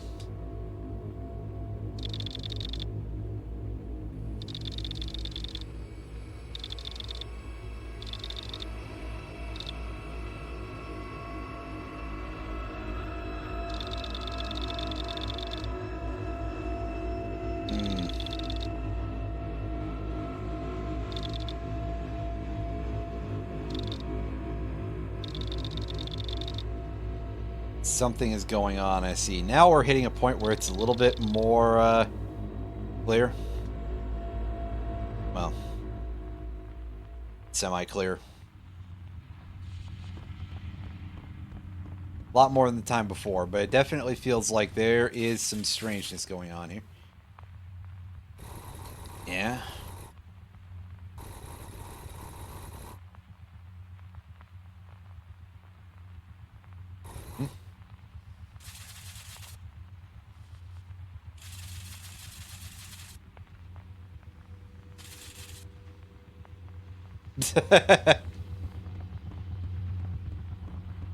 Yes, always at least partially about the money.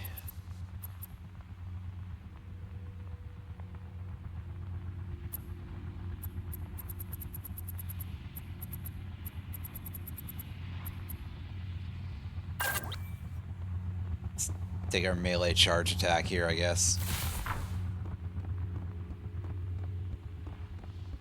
I hope that doesn't become too awkward to use at some point.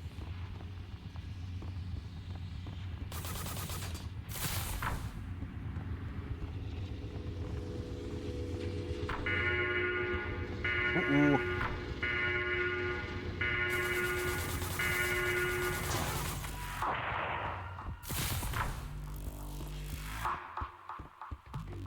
So I guess I just gotta survive for 2 minutes. Say less.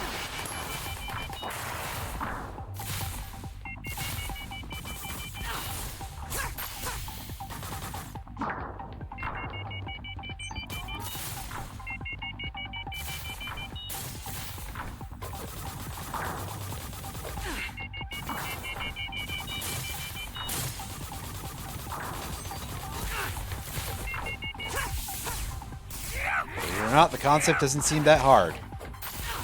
Sure, I will disagree very soon, but hey.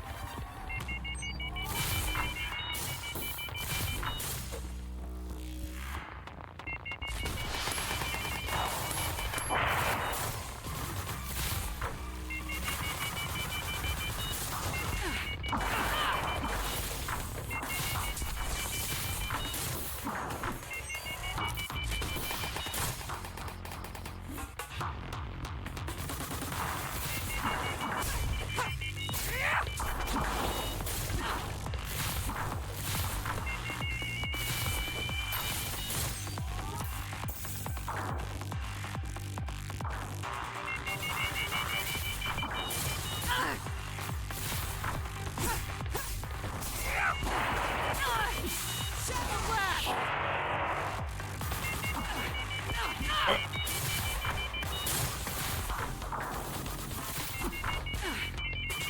We're closing in, so throw down one of those.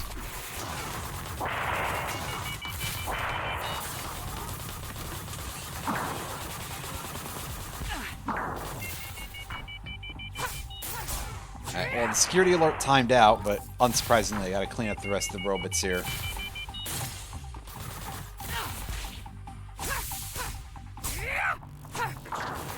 Gotcha!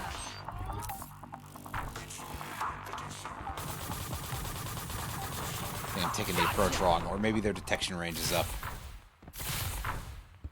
Which, I mean, feels like it'd fit situationally.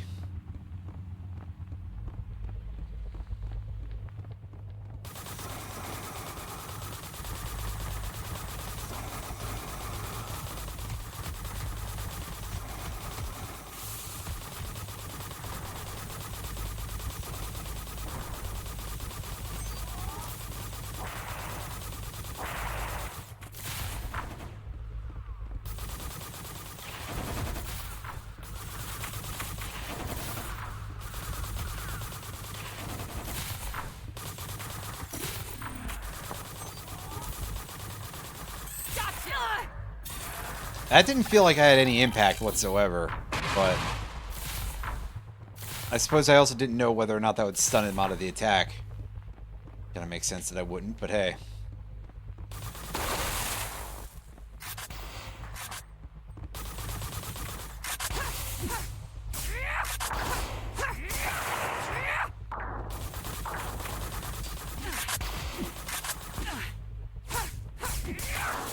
Shadow Blast!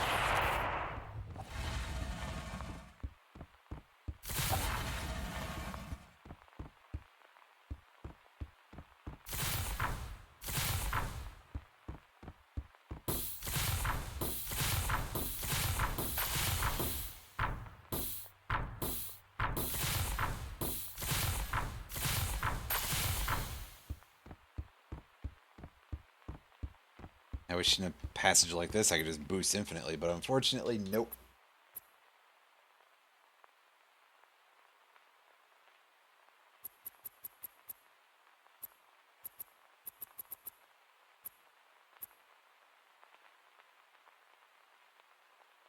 Yeah, let's take that, and,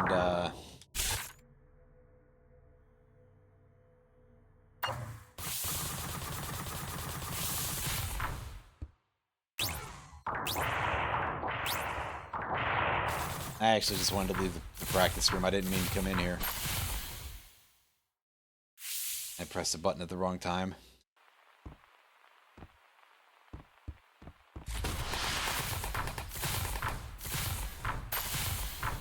Yeah, mentally doing the dash is still a thing that's like mentally marked to one of my shoulder buttons. Although I know that if I change it, I'll just start continuing to do things wrong.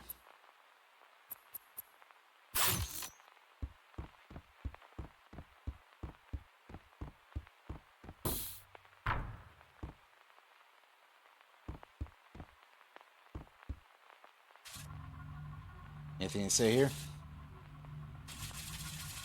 That's...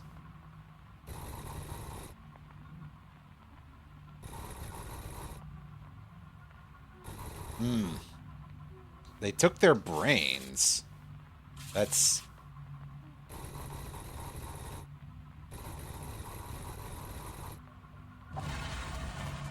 Yeah, I don't think after you find that out, you're gonna just be allowed to walk freely.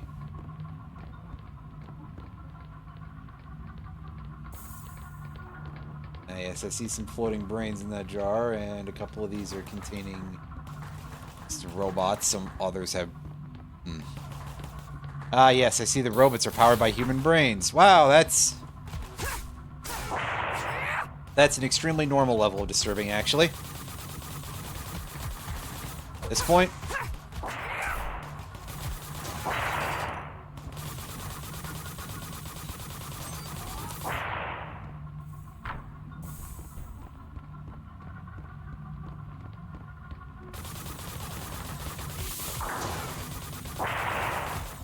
Gotcha!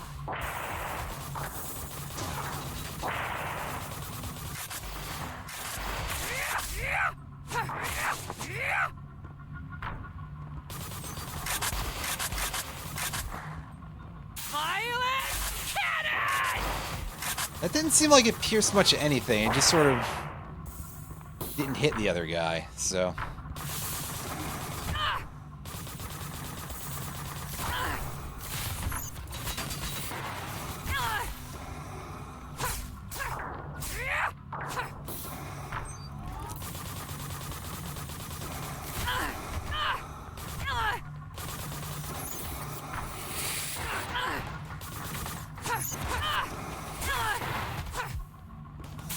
Shadow Blast!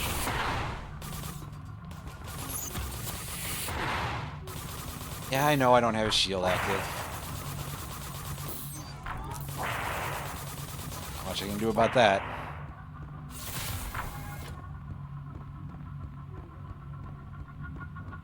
Seen a whole lot of crates of resources around. Which I guess fits with the area that we're in, but still. Ugh. Pain in my butt.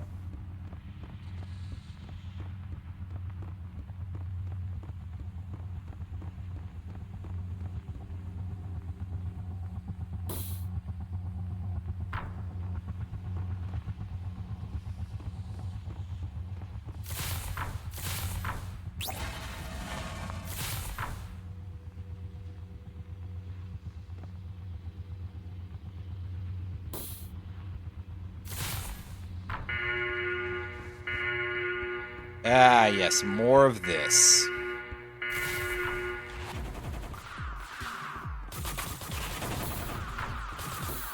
But this time we got the McClures, and I think we had a couple of those before. More importantly, there's a pit in the middle of the room that I gotta look out for.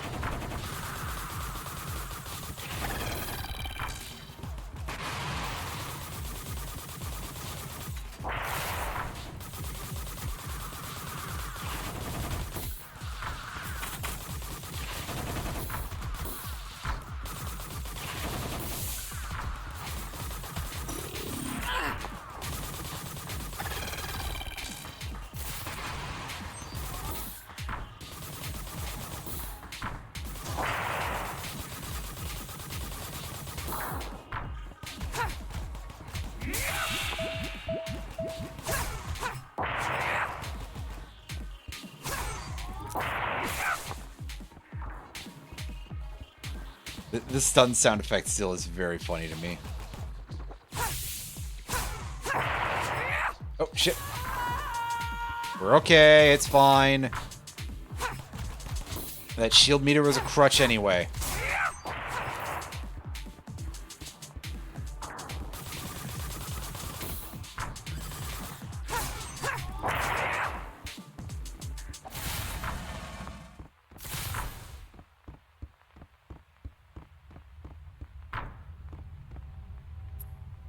Buy anything at this point? I don't think we have money for any of this shit. Yeah. Not yet. Good lord, 30K. Installing this upgrade may void your machine's warranty. Well,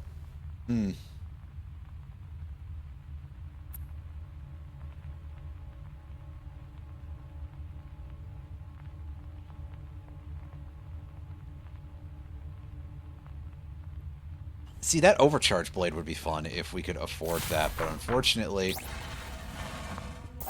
we simply have not made enough money, I guess. Either we didn't kill enough dudes, or there simply weren't enough dudes to kill. And I just picked up so much stuff.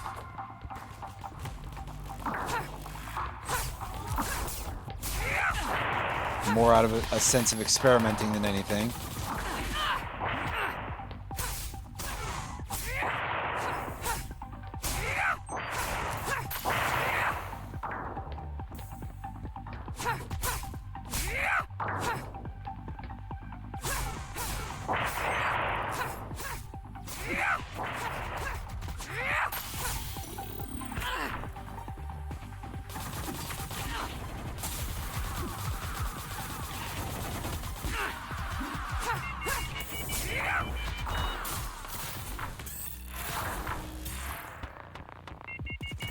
Shadow Blast!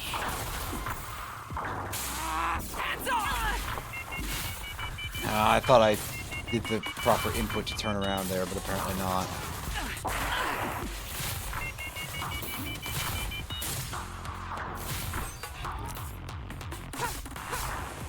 Dodge out of the way. Oh, these guys are still here. What? Oh, I mean, it makes total sense, but damn, they chased in pretty fast.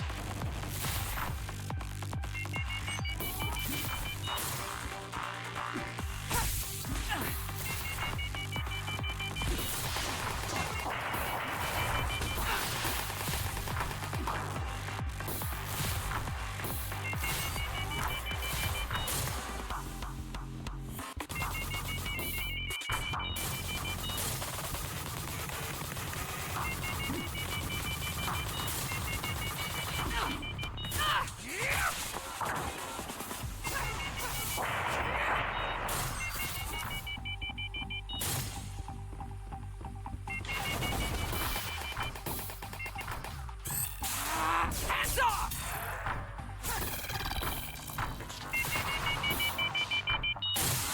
Hands off!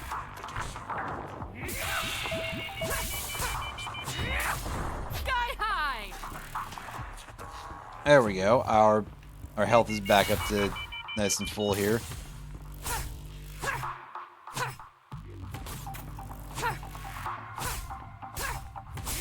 God, that stun attack does not want to get done like at all most of the time. Eesh.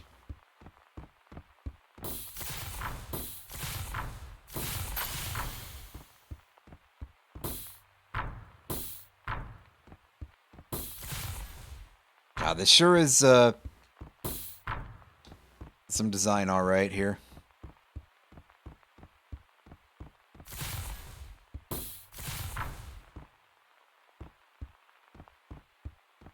Well, there's our exit to the next zone.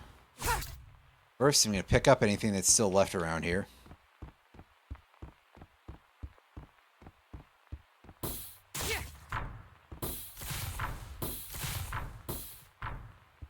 It's not a ton. Oh, am I not in the exit? I was off camera there, but... Oh, this looks like a boss room.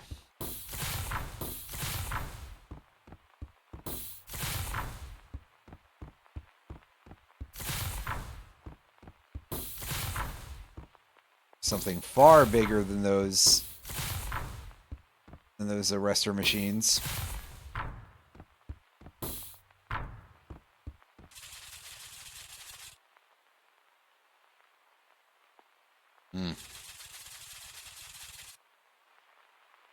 Trying to aura farm.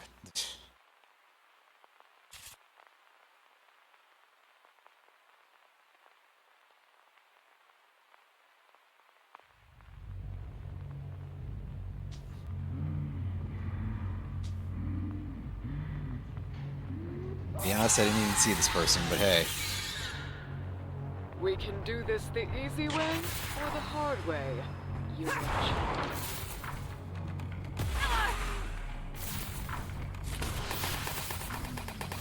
But here we go. This is the thing that was mentioned in a lot of that stuff. The Volkman here.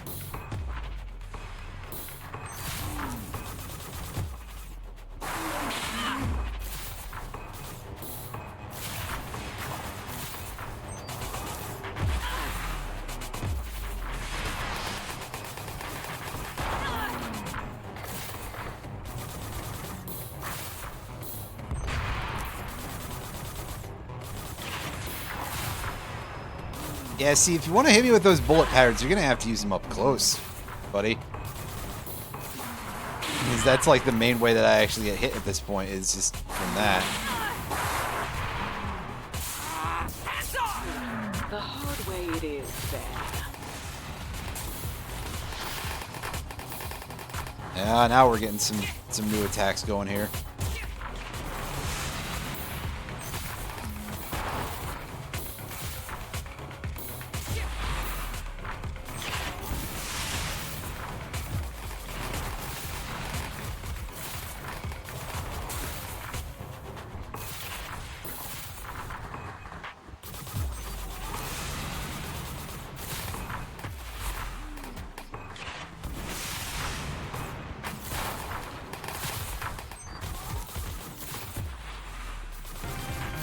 See, it's not easy to dodge all the... Well, the boss music sure did just kick in pretty heavily. Hands off!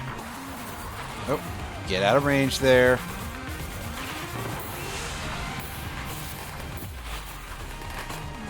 Hands off!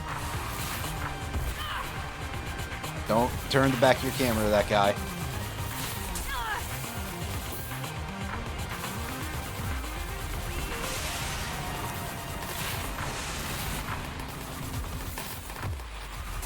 Kim, get it together.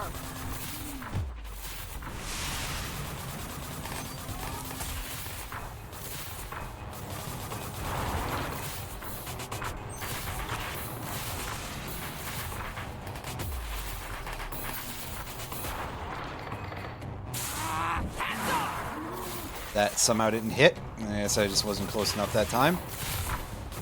Yeah, he's back to using these patterns, like from earlier in the fight.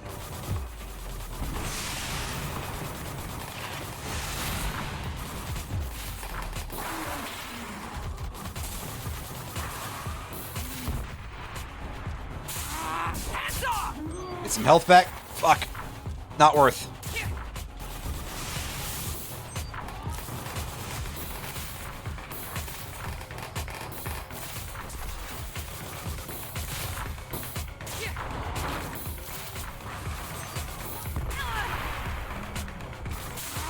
Hands off! Get out of there. Oh. It's getting a little tight.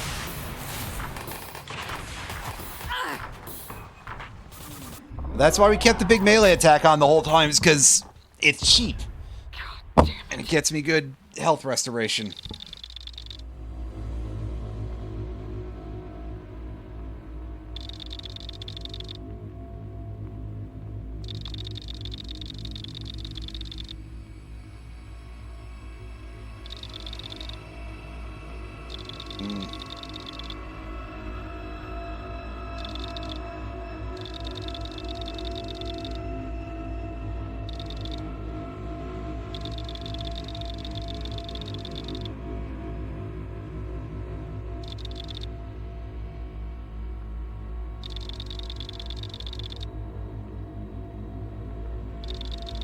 Well.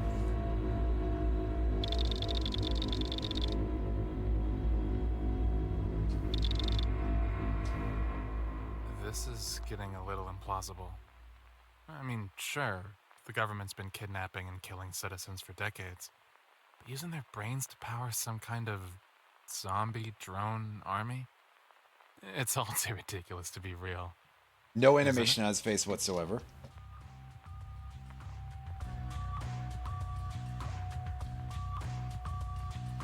Is that the whole game? Did I... It's only been 2.5 hours. I thought this was like a 4-hour at least. That's what I think it said on the thing, but regardless...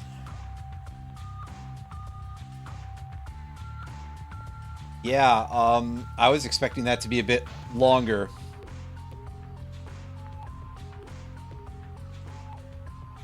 Oh well, yeah, so that appears to be the end of Jenny the Witch. We'll find out in a moment if that's actually the case.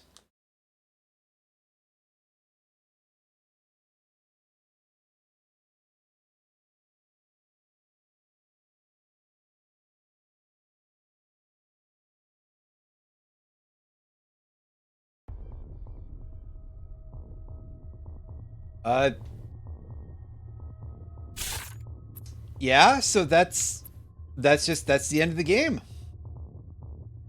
Okay, I thought it was much longer than this, and I actually, and by much longer, I mean at least a couple hours longer than this. I had scheduled out for 2 streams this week of this game, and yet, here we are. So, yeah, I mean, it's pretty alright. Very much the sort of, as I say, PS2-ish era nostalgia core.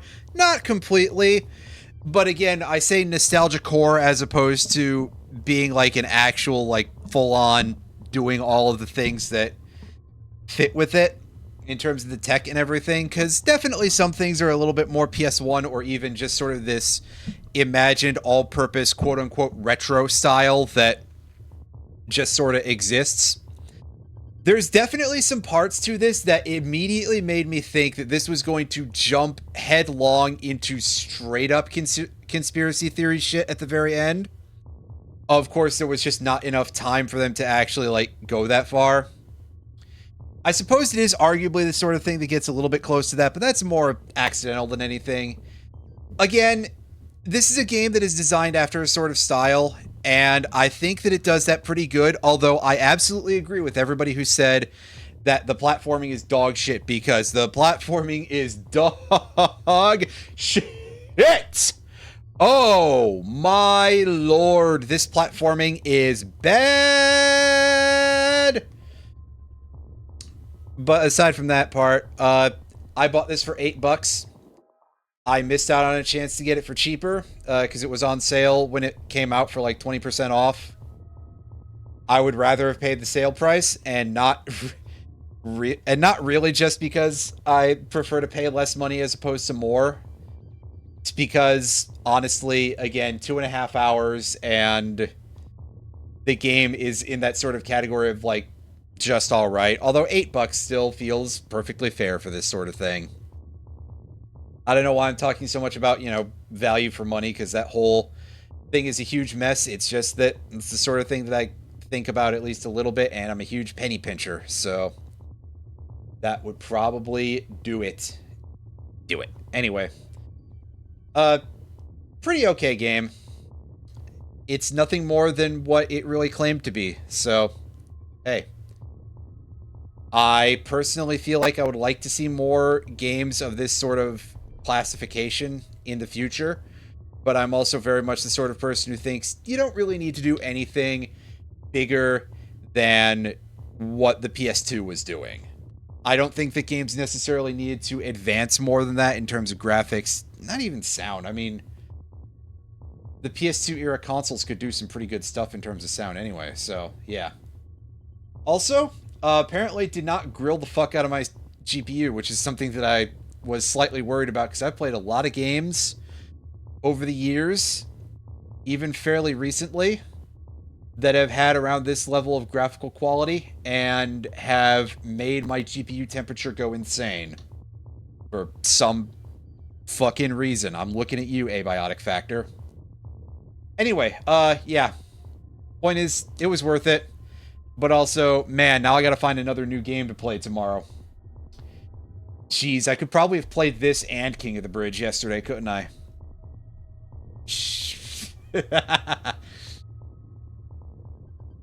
Anyway, later, folks.